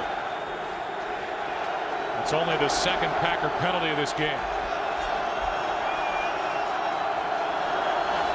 Rodgers out of the shotgun. This is Brandon Jackson trying to pick his way, and he finds his way to the end zone. Touchdown, Green Bay. And College, who was guilty of a hold on the previous play, was out in front blocking for Brandon Jackson. Yeah, he had a personal escort. Brandon Jackson right in behind Darren College. Scott Wells, also the center, he gets out there, but watch Darren College, 73, and how he gets out in front of it. But Brandon Jackson doing a nice job of setting it up, because he had the ball out in front of those 2 guys. He slowed it up, let them get out in front, and then he just rode the convoy in for the score. And so Green Bay is now 3 for 3 inside the red zone. And after Philadelphia took away the momentum, after the Aaron Rodgers fumble, they got the quick touchdown.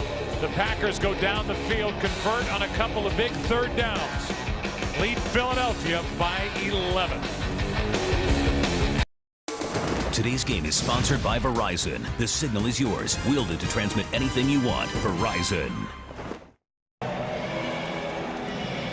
Aaron Rodgers, who had 28 touchdown passes during the regular season against just 11 interceptions, has thrown for 3 here today. The questions for Philadelphia: how would their offensive line respond to the blitzing of the Green Bay Packers, and how would the defense do inside the red zone? Well, defensively, the Eagles are 0 for 3, as the Green Bay Packers have gone 3 for 3, scoring touchdowns. And on the return, it's Lawson, former Cleveland Brown, full head of steam, spins his way after getting hit at the 25. They'll mark him up near the 28. It was Brandon Jackson right behind Darren College into the end zone for a 21-10 lead.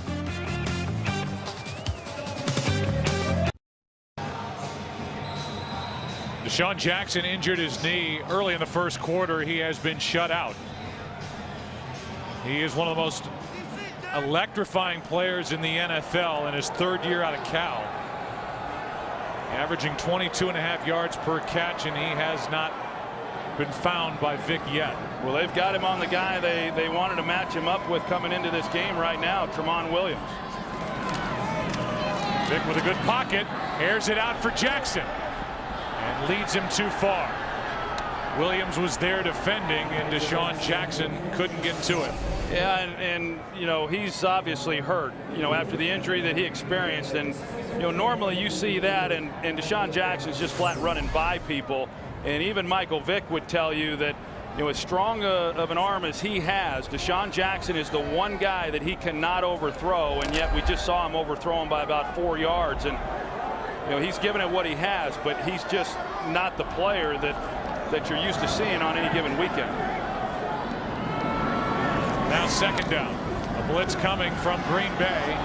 Eagles pick it up, and the pass is complete. It's Jeremy Maclin, and it's good enough for a 1st down.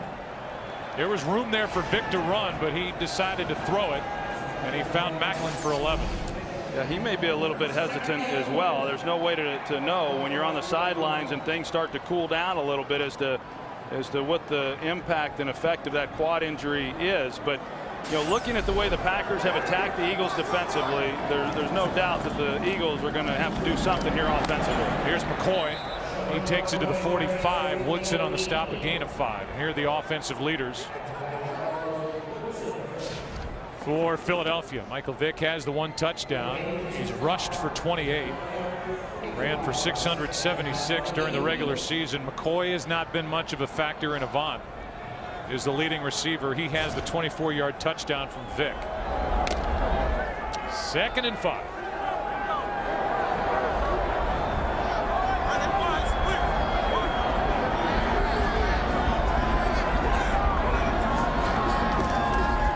Another blitz. Underneath. Pass is caught. That's Maclin. And Maclin is forced out at the 37, an 18-yard completion. Well, the Packers trying to run a zone dog. You're going to see A.J. Hawk here, but then Clay Matthews has to drop into coverage, and he's just cluing Vick. He's not looking to see then who's coming across in the formation. And, you know, Maclin gets a pretty good run just right through the middle of it, and an easy completion. 18 yards and a 1st down at the Green Bay 37 as the Eagles try to answer.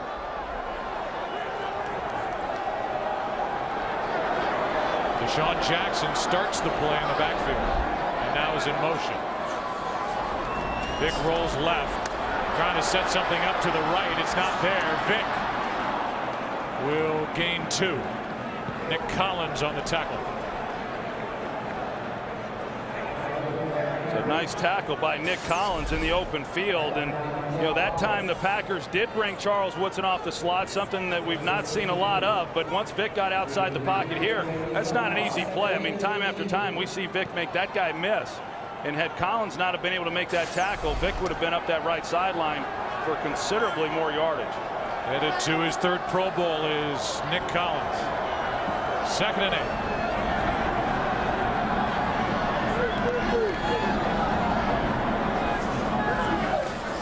Another blitz.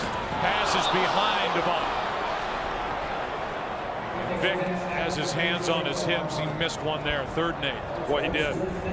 He did, because the offense did a good job inside of picking up the blitz. Eric Walden tried to come up the gut, and you see Charles Woodson then in coverage. But that's a ball that if you get it out in front and make a good throw like we saw him do in the 1st half there to Maclin, that guy's off and running. You have to believe going this direction, the Eagles are not in field goal range as they face 3rd and 8 at the 35. It'll be a 53-yard try from this spot.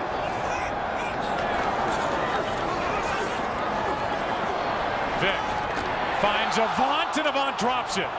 Again, the pass a bit behind him, but Avant had a clear shot at it and couldn't haul it in. It's 4th down. Yeah, it's a nice route by Jason Avant as well. And it's a really good route. He's run some good routes in this game, but that's, you know, as you said, Joe, that's just the ball you got to be able to catch. Jason Avant does there in the middle of the field. They're doing some good things, the Eagles are. I think Marty Morningwig is calling a good game, and based on formationing, they're not allowing the Packers to really come off the edge and affect them the way that the Vikings and Bears did. They just haven't capitalized, especially on those last 2 plays, for some big gains.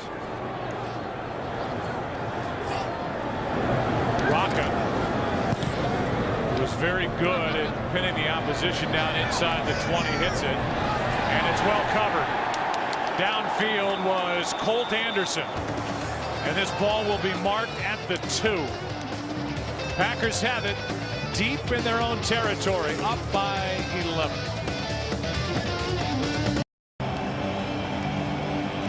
If you're not aware, there are new postseason overtime rules where each team has the opportunity to possess the ball unless a touchdown is scored on the first drive. Mike Ferreira joins us here in our broadcast booth. Mike, who's now with us, his first year at Fox, former director of officiating. This has caused a ripple effect throughout the league of head coaches trying to figure out how they're going to manage in overtime. Yeah, first decision they're going to have to make is, do you take the win and kick? We'll continue to talk to Mike as the Packers start at their own 2. Handed to Starks. Cheney is there. And a gain of 2 over the left side. Second down.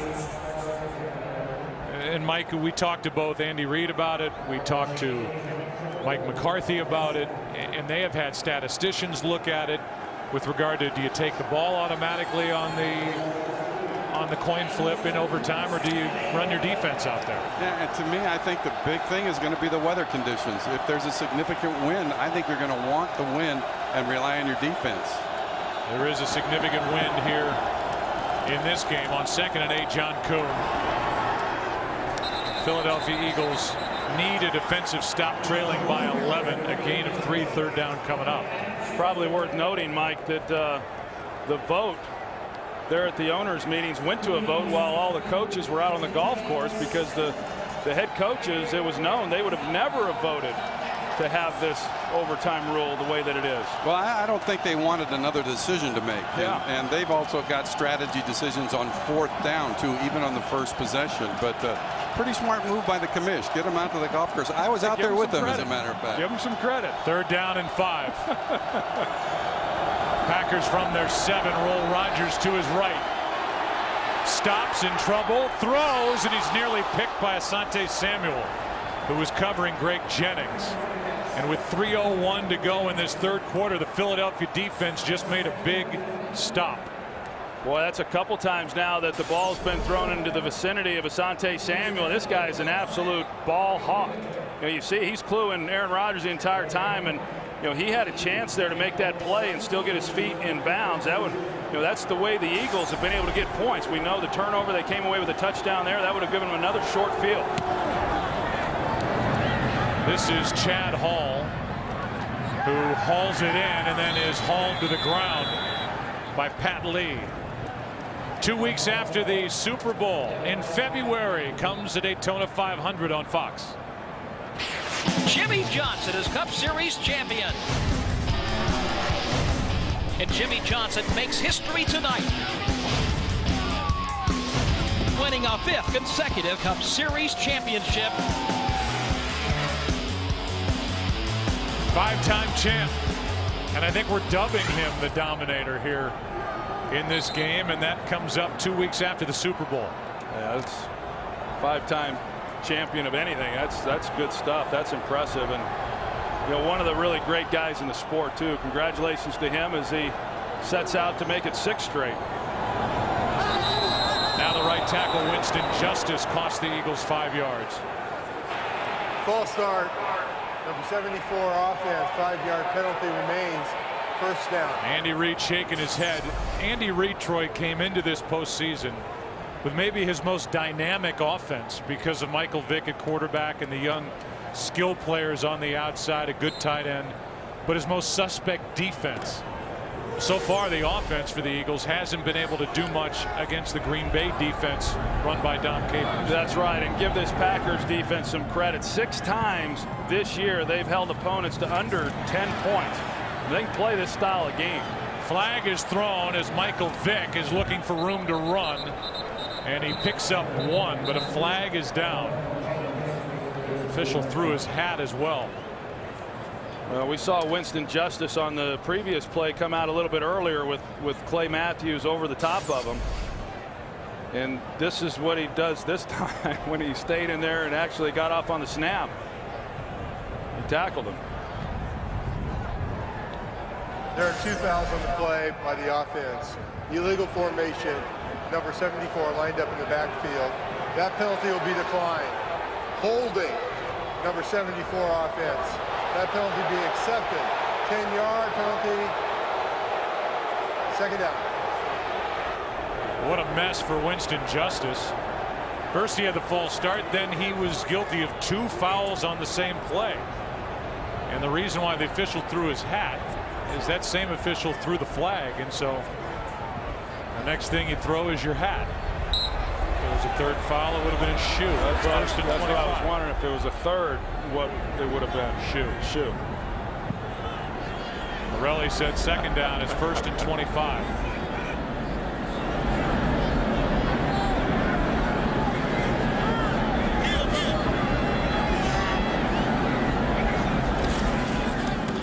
Three-man rush. Vick getting heat from behind from Matthews, and the pass is complete to Avant. But on 1st and 25, it's a gain of 11. Clay Matthews is just absolutely relentless, and it looked like he was going to be able to get to Michael Vick, but Dom Capers came into the game and he was really pretty coy when we talked to him, Joe, as far as what he was going to do. And Clay Matthews kind of let it out that Charles Woodson was going to be somewhat of a spy, but he's really changed it up based on what we thought he was going to do coming into the game with the blitzes, although he has picked the blitzes up going back to the last possession and a little bit more here. 2nd and 14. See if the Eagles can overcome a 1st and 25. Vick's got forever. Throws low, and the pass is incomplete for McCoy. It'll be 3rd down and 14.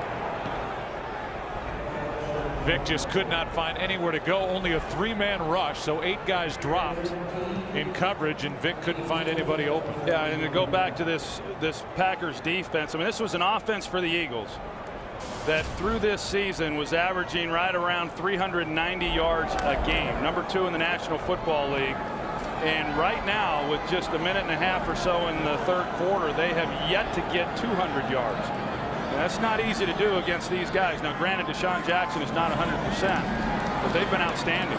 It's 3rd and 14 over the middle. Pass is caught for a 1st down. Avant, who dropped a couple last possession. This one 21 yards and a 1st down. That was a really nice route, and then Michael Vick throws a perfect ball because there was a tight window in the middle. So there was 2 linebackers and then a safety over the top of that. You had to fit it in there to Avant, and Avant, who we have seen, he's dropped some of those same types of throws. He makes a big one there. 21 yards on 3rd and 14, and so a 1st down at the Green Bay 37. Under a minute to go in the 3rd quarter. Cutting it back is McCoy. Good run by LaShawn McCoy, who's got 10. Shields forced him out. They're going to mark him half a yard short of a 1st down. Boy, LaShawn McCoy is one of those players that I've just been more and more impressed with each time I watch him play, and the things that he does. He, in this offense, to be the tailback, running the football probably is the last thing that you're asked to do. And the first is catching the ball, which he's done outstanding. He leads the team in receptions, and then blocking, and he's gotten better there. But he's got great explosiveness. Handoff for the 1st down up to the 25, McCoy. And if the Eagles want to, they can let the 3rd quarter expire as they try and drive toward the end zone. I'm not so sure I would right now with an 11-point deficit. I think I'd try to get as many plays off as you could, and they certainly could have got another play off here before the end of this 3rd period. But they will have the wind at their back in the 4th quarter. So they let the 3rd quarter expire. It's 21-10 Green Bay. Philly with the ball. 1st down when we start the 4th. Back after this from your local Fox station.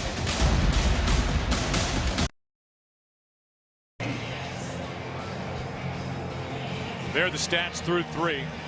You can argue one of the most compelling sports stories in a long time. Michael Vick has gone from Leavenworth Penitentiary to the Philadelphia Eagles to a playoff starter to his best season at quarterback at the age of 30. Has it in his hands offensively to try and get his team a little closer as we start the 4th. 4-man rush. Vick with time, floats it and completes it to Riley Cooper. gain of 7. Michael Vick has a fan in Kobe Bryant. Kobe grew up in Philadelphia, and Kobe sent Michael Vick a signed jersey that said "Be Epic." And at times, Michael Vick was just that for the Eagles this season. Yeah, Kobe wanted Michael Vick's jersey, too. I don't know which one was more excited to receive the other one. 2nd down and 3. Hand off to McCoy, trying to find a lane to run. And he picks up a 1.5 yards. 3rd down and short coming up. C.J. Wilson in there to make the stop for Green Bay. Well, and we kind of talked about it a little bit earlier, Joe, in how good the Packers have been defensively in not allowing red zone trips by opposing offenses. The best in the league. Only 31 trips coming into this game, and yet the Eagles have gotten down in here a couple times, and the Packers have given up touchdowns when teams have gotten into this position. It's a big 3rd down right here.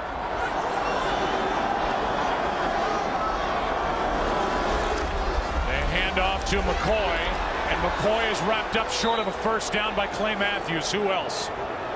And now a decision. You're down by 11. You've got 4th down and a 1 yard. And here comes a field goal unit, much to the dismay of the crowd here in Philadelphia. It was just a nice play by Clay Matthews. He's able to get off the block of Winston Justice and then make the play in the backfield to keep them from picking up a 3rd and short situation. The Eagles have failed to convert on several of those 3rd and 3 or less. But I think that's the right decision by Andy Reid. Makes it an 8-point game if Akers hits from 34.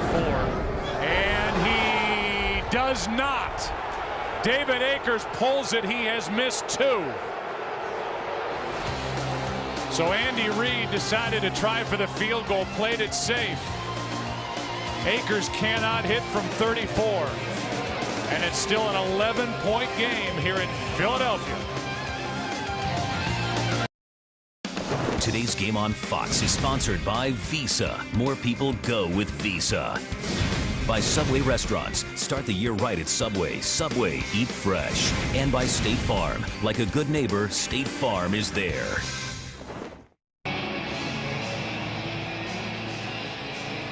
No Philadelphia Eagle has started in more playoff games than David Akers. And nobody feels worse about his day than David Akers, number 2 on the sideline for Philadelphia. He's missed 2. And what's an 11-point game? He just missed from 34. Green Bay starts with it up 11. Hand to James Starks. And the rookie cuts upfield. Chaney is there. And a gain of 3. It's interesting when you talk to Sean McDermott, the defensive coordinator of the Eagles, talks about the different personnel groupings that the Green Bay Packers run in offensively. And he said we have 4 or 5 plays that's really called for any personnel group that's out there. But the Packers are huddling up on the sideline. Players have their coats on, then they take them off, and certain guys run on the field just before the huddle and the plays called, trying to make it more difficult on the defense to match up.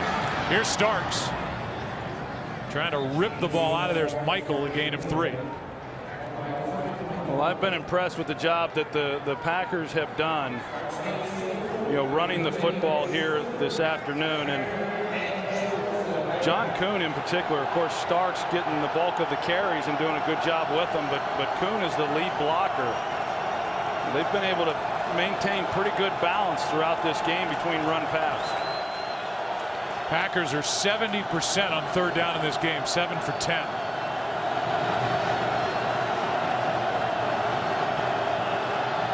Third down and 3, a blitz off the edge, quick throw, complete 1st down. Driver. And Driver is across the 40 to the 41, an 11-yard completion. Well, right there, Sean McDermott, this is what the Eagles like to do. They're going to show blitz to one side here, pull out, but then they come over here with the blitz on the other way.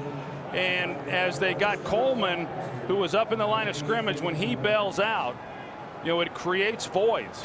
And Aaron Rodgers is very good against the blitz. With Hansen coming to his front side, he sees it very well. He recognizes it. He really does a great job during the week of studying it and knew exactly where to go with the ball. Here's Starks. He's been busy. Antonio Dixon is there for the stop, a gain of 2. Donald Driver had been out earlier with a knee issue, and after making that catch for 11 yards on the 3rd down conversion, he's over to the bench and in pain. 12th-year player out of Alcorn State. It's 2nd and 8. Great balance by the Packers in this game, and not only rushed it 25 times, but they've done it effectively. Here's number 26, Starks. Over the right side, then up the field, good for 7. Parker on the tackle, 3rd and short coming up. You know, we talk about Aaron Rodgers and how much time he puts into studying each week. You know, we all know what Peyton Manning does, and we all talk about it whenever we have a Colts game. And you know, I don't know if anyone's more prepared than what Peyton is, but I tell you, Aaron Rodgers, if he's not as prepared, he's right on his heels. And when we talk to him, Joe, we know that this is a guy who has put in a lot of time. I mean, he knows every single defender that's going to be on the field, strengths, weaknesses. It's not surprising then that he's able to come out here and just play as well as he does. Here's John Kuhn on 3rd and 1, and a big play is made. Foku came through, made the play, a loss of 3, and a hold on 3rd down for this Eagles defense. Yeah, you're going to see Foku right here, 53. He's just able to shoot the gap. They're not able to get an offensive lineman up to that level to block him, and he's then meeting Kuhn in the backfield. And another good stop really by the Eagles defensively in being able to force a punt here, give the ball back to their offense. Mastay held Devin Hester in check last week, the best returner in the game. Now he's dealing with Macklin. And Mastay knocks it out of bounds. No chance for a return. We'll see where they mark it. They will mark it outside the 25 at the 27. 8:50 left in the game. Back to the field, Michael Vick. Eagles trail by 11. Well, what's happened so far today? Aaron Rodgers has thrown 3 touchdown passes. First one to Crabtree, that one to James Jones. A fumble led to 7 quick points on a completion to Avant for 24 yards, but then the Packers answered. Brandon Jackson carried it in. And it's 21-10. Eagles have it, 8:50 left. Big part of this game is the running of James Starks. He's got 108 yards, which is a Green Bay postseason rookie record. Michael Vick, 13 of 23, 185. He's carried it 5 times for 30 yards. Over the middle, pass is caught. Deshaun Jackson down the sideline, hops out of bounds. And a nice completion to Jackson on 1st down of 19 yards. Yeah, just zone coverage, and when they drop Clay Matthews then into coverage, and they've got the crossing route by Deshaun Jackson, he's forced to try anyway to pick him up. And as good as Clay Matthews is, that's a little bit of a mismatch trying to run with Deshaun Jackson. That is his first catch of the game. You know, that's where we've seen the Eagles really have their success. They haven't been able to get anything going down the field vertically like we're used to seeing, but they've had a lot of success with those shallow and intermediate crossing routes. Winston Justice has been replaced at right tackle by King Dunlap. Justice had a rough series last time the Eagles had it. This pass is complete. No flag. Vick was either behind or right at the line of scrimmage. McCoy is good for 11. Well, here's Dunlap. Justice wasn't getting it done, so we'll see what Dunlap can do, and he got knocked on his cam. 11 yards to LaShawn McCoy, and there is a lonely Winston Justice. Clay Matthews has made a lot of people lonely. Here is McCoy running it up the middle to the 40, picked up 5. Think about how much that missed field goal, both of them, but especially that last one that would have at least cut this game to a 1-possession 8-point game. 2nd and 5. Eagles hurry up. Extra men on the rush. The pass is broken up. No flag. Good coverage by Tremont Williams.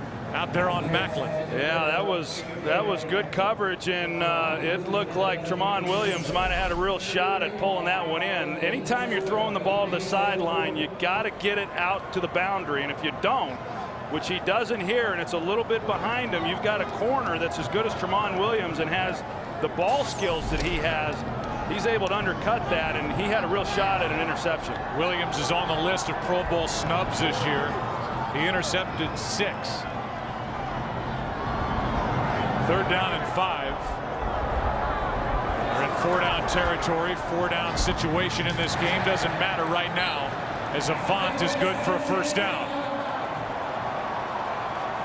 Well, as far as the pressures that we have seen from the Packers, although not a lot of them, that time they brought Clay Matthews, the Eagles have handled it very well. And so they're not turning guys free and getting free runs on Vic like we had seen in the other games, which was such a big concern of the Eagles coming into this game. 7 catches so far for Avant. And a 1st down at the Green Bay 34.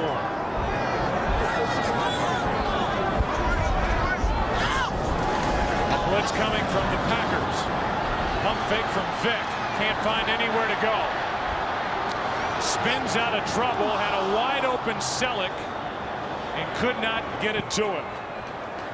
He just couldn't get his feet settled because Selleck was wide open, Joe, and it looked like Vic saw him. You're going to see Selleck. He's just helping out in coverage, and then once he recognizes that, okay, Vic's in trouble, I'm going to get open, and there was nobody around him at all. And once he turns here is where he had a chance, and you see how long it then took him to. He could have just tried to set his feet and make a better throw, but that would have been a huge gain if he'd been able to get the ball into Selleck's arms. Only 1 catch for Brent Selleck. 2nd down and 10. Vic over the middle, hits McCoy. LaShawn McCoy has a 1st down inside the 20. Down to the 18-yard line, 16 yards for LaShawn McCoy. Yeah, LaShawn McCoy was basically just helping out in coverage and trying to put a chip on Clay Matthews, and Vic's able to find him.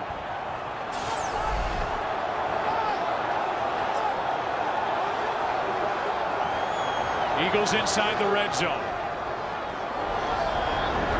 They've been inside twice. They do not have a touchdown from this spot, and a good play is made. Jarius Wynn tripped up Michael Vick. And a loss of 1. Vick gets up wincing.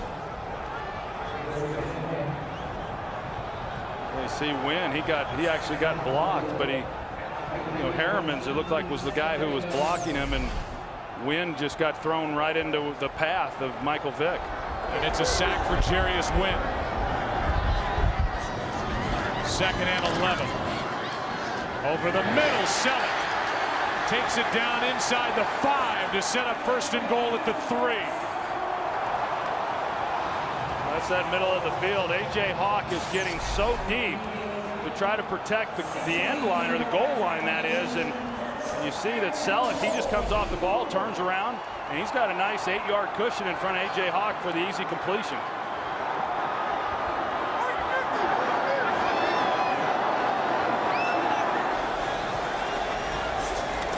First and goal. Vic is going to take it up the middle on a quarterback draw. No gain. That's one of the things that the Eagles like to do with Michael Vick down in this area inside the 5-yard line. They scored against the New York Giants on it. They came back, ran it against the Vikings, and got a touchdown. And down here you see Marty Morningwig going through his call sheet, knowing how important it is now to come away with a touchdown on this drive. 2nd down and goal. Clock at 4.5 and counting. Eagles with 3 timeouts.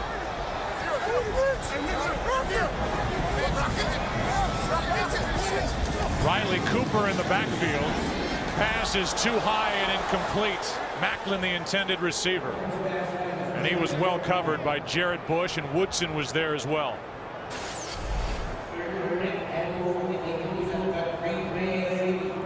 They got 2 guys going with Jeremy Macklin. They feel the pressure inside, and that's, again, goes back to where the Eagles have had their success and on those shallow crossers. And you're right, there just really was nowhere for Vic to go with the football, and this brings up a critical 3rd and goal.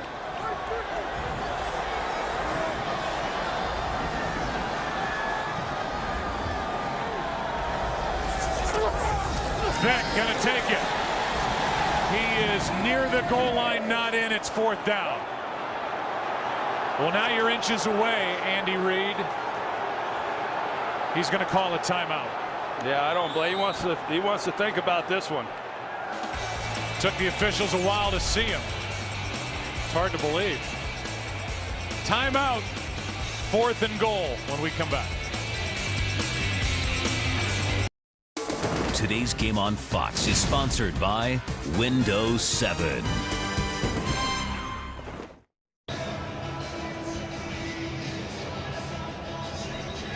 Andy Reid called a timeout, and he is keeping the offense on the field. Yeah, I'm surprised, Joe. I mean, I know it's tempting, and from 1 yard out, a little less than a yard, you know, you want to come away with a touchdown. You got to get one at some point, but you also have to be able to cut this game to a 1-possession game, and you have to have points. I just think you have to kick the field goal here.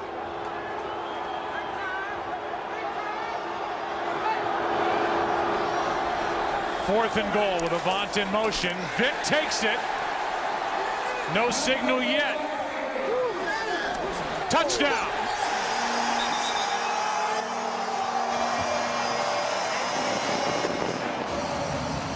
And Andy Reid's going to go for 2 to try and make this a 3-point game. Now, quarterback sneak. He just takes it right over Nick Cole and Mike McGlynn, the center. It was close. But he clearly broke the plane. And this to make it a 3-point game. This season, the Eagles were 1 for 2 on 2-point conversions from up above. Vick got the ball across the goal line.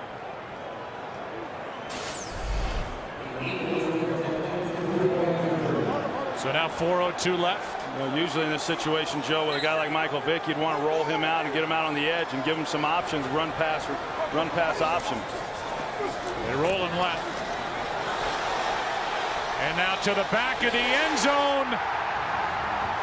Selleck may have been out of bounds before the catch. And he cannot be the first to touch it coming back in. Let's take a look. See if Selleck steps out, which he does right there. And even though he makes the catch and the feet are in, it won't count. Yeah, he just lost track of where he was. Pass, number 83, receiving team. Player went out of bounds, did not come back in bounds. The try will be over. So it's still a 5-point game. So Selleck lost where he was on the field, stepped out. And with that step right there, 2-point conversion fails for Philly, and it's a 5-point game.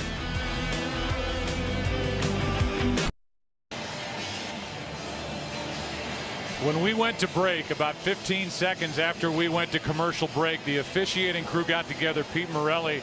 They got into a conversation. And the net result is, while the 2-point conversion is no good, they're going to get another chance at it. We'll get the call from Pete Morelli, and then we'll hear from Mike Pereira, who's with us in the booth, former head of officials for the NFL. Here's the call. The receiver went out of bounds, illegally touching the pass. However, he reestablished in bounds and caught the pass. By rule, the penalty must be enforced from the 2-yard line. The try will take place on the 12. We'll have a retry. So a retry now. And they move the ball back. He said the 12. It's really the 7-yard line. But Mike Pereira, you telling us during the break that this is not a loss of down foul. And that's the key. Since it's just a repeat the down, they've got to retry with the accepted penalty. Had he not reestablished, then it would have just been an incomplete pass. But since he reestablished, it became the illegal touch foul. And kudos to the one member of the crew who recognized this and got over there during that commercial break to say, hey, wait a minute, we've mucked this up a little bit. We've got to make sure that we get this try replayed. Because the officials had said end of the drive, let's go back, we're going to have a kickoff, and somebody stepped in and said no, we have to let them retry it. Yeah, I'm with Mike. That's a great comment there, Mike. The fact that the officials got together and sorted it out, which is what you hope to see, and they got it right. So again, It's an illegal touch. He stepped out of bounds and was the first to touch it, but he did reestablish his feet in bounds. And so now a try from the 7. It's a 5-yard foul. This to make it a 3-point game. Vick in trouble. Just gets rid of the football. And after all that, it's still no good. And the end result here is Vick gets up limping. It looked like he was reaching for his left ankle. Pressure by Walden and A.J. Hawk. And as they just fired their way right through this Philadelphia offensive line, Vick had nowhere to go with it. Yeah, well, let's see now what he might have done to his left ankle, or, you know, on the end of this play and the injury that incurred. He rolled it right there when he stopped.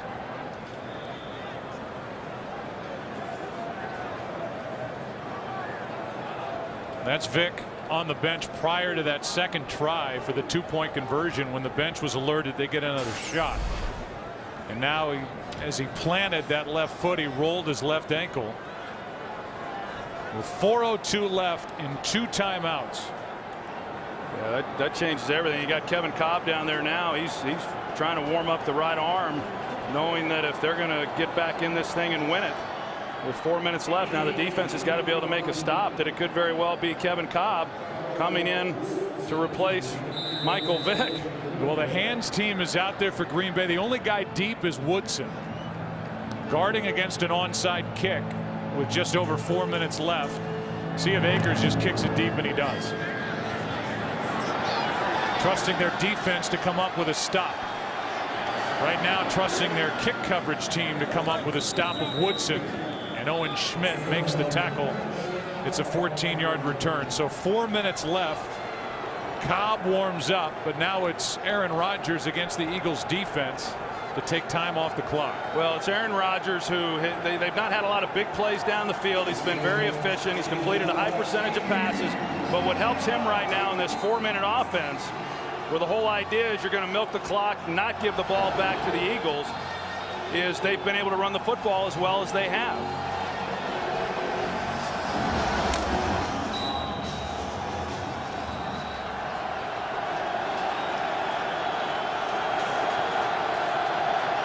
Starks at tailback.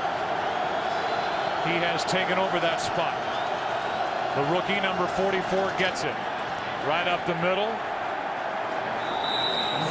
Brought down just shy of the 25, and a timeout taken by Andy Reid. And the Eagles, they have 1 remaining. Super Bowl Sunday is going to be a good night. The Bridgestone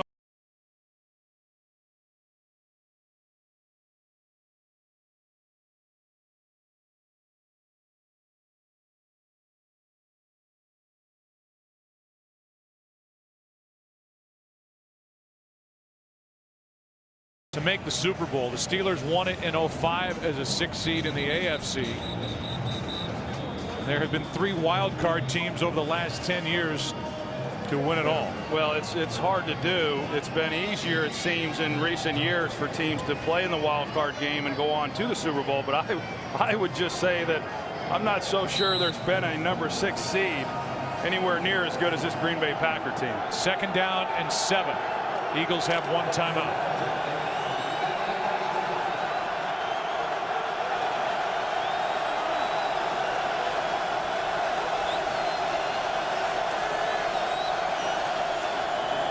Starks again. Room to run and a big first down for Green Bay. Starks carries it right up the middle for 12. Parker on the stop. And Philadelphia will use their final timeout. Well, once again, it's John Kuhn and Darren College in the bone formation. Great protection of the football by Starks, but when that's when you really have to depend on the people up front, in the trenches, whether that's the defensive front, the offensive line. But everybody in the stadium knows what the Packers are going to do in this situation. 3.5 minutes to play. You want to run the ball. And John Kuhn does a great job in that entire offensive line of getting some movement and giving Starks a place to run. 123 rushing yards, a Packers rookie postseason record. Again, a guy who came off the physically unable to perform list November 9th. made his debut against the 49ers on December 5th, ran for 73 yards, but then only 8 yards in a loss at Detroit, then inactive for 2 games. Rushed for 20 yards last week against Chicago. Handoff is to Starks, and this time he has nowhere to go. Gets about half a yard. Parker on the stop. I think that's the thing that you worry about, Joe, with a young guy in a game like this is, you know, can he maintain possession of the ball? And you worry about a guy like him fumbling, and you know that the Eagles are doing everything they can once they stand him up in the pile of trying to knock it out. We saw it on the previous run, him doing a good job of protecting it. You can only imagine Aaron Rodgers, every time he's going to give him the ball in that huddle, he tells him, make sure you protect the football. The Eagles are out of timeouts. Next stop at the 2-minute warning. Packers will run it with Starks. Nowhere to go this time. And a loss of 1. The difference in this game right now are 2 misses for David Akers. One came early, a 41-yard drive, kicking into the wind. But then a short one of 34 yards here in the 4th quarter to keep it an 11-point game. And now it's a 5-point game. Well, I think right here we're going to learn a lot about Mike McCarthy and what he thinks of his quarterback and whether or not he's going to give him a chance to pick up this first down. It looks like he is. They're going in shotgun formation.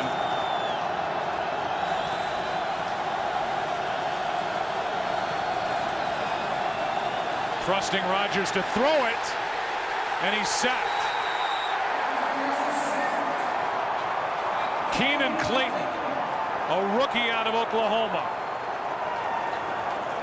And that will take this game to the 2-minute warning. A loss of 8. Clayton with the sack, the first of his NFL career. And you don't have to think back too far. December 19th, when Deshaun Jackson broke the hearts of Giants fans with a 65-yard punt return for the game-winning touchdown. He'll have a chance, maybe, when we come back. 4th down, Green Bay, 2 minutes left.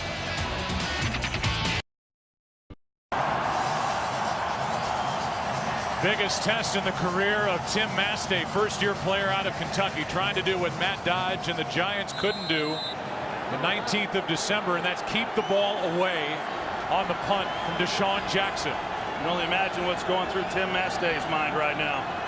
He has one this year. Deshaun Jackson 4 in his career, and he hangs one high.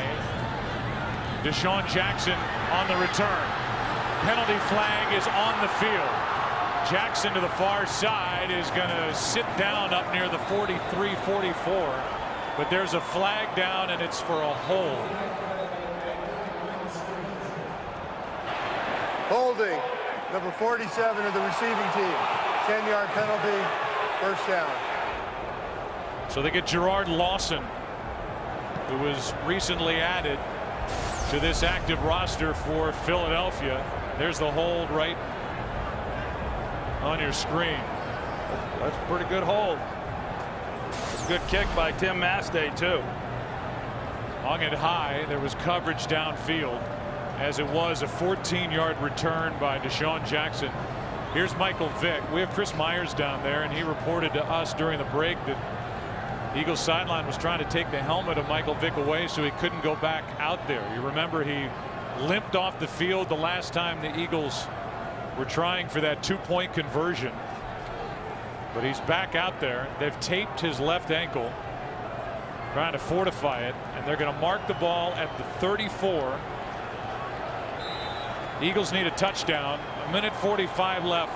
No timeouts. Dom Capers has blitzed a little more here in the second half with a hobbled Michael Vick. Will he be more inclined to bring the blitz, or will he play coverage? 66 yards away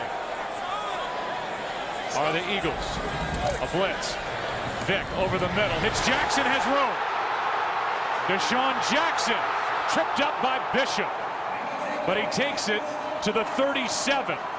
29 yards from the electrifying Deshaun Jackson. That's what happens when you're blitz. It's man-to-man right there, and you see they've got a missed tackle there by Charlie Pepper in the middle. He was cluing on Deshaun Jackson as soon as he came off the line of scrimmage.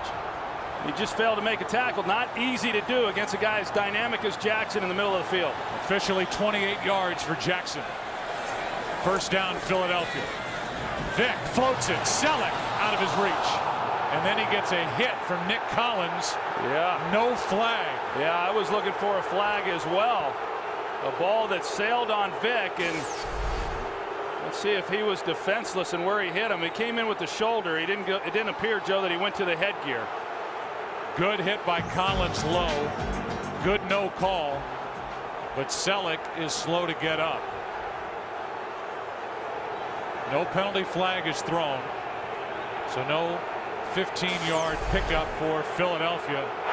Philadelphia will be charged with timeout. Since the clock was not running at the time, there will not be a 10-second run. They're saying because Selleck can't get up.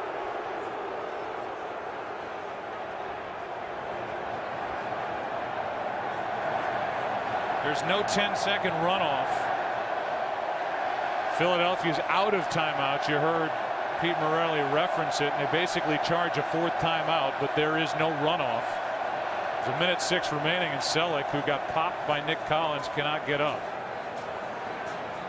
And Andy Reid, I think, is going to plead his case that the hit was too high, but you can see clearly on the replay Collins came into the midsection of Brent Selleck. Yeah, that's really kind of how they coach it up anymore, and I thought it looked like initially it might have gone to the helmet, but no chance. So now we'll take a break. 2nd and 10 for the Eagles when we come back. We know this, 3 teams are moving on after playing this weekend. The Seahawks, winners of the NFC West. The Jets last night on a field goal by Nick Folk. And today the Baltimore Ravens won at Kansas City. Take a look at the game summary. The numbers for Roger Starks has had a great day running it for Green Bay. The ball's now in the hands of Michael Vick. Akers has missed 2. And again, because the incomplete pass stopped the clock, no 10-second runoff. In essence, a 4th charge timeout against Philadelphia to get Selleck off the field. He has to check out. Ball's on the Green Bay 38. No timeouts, 1:06 remaining.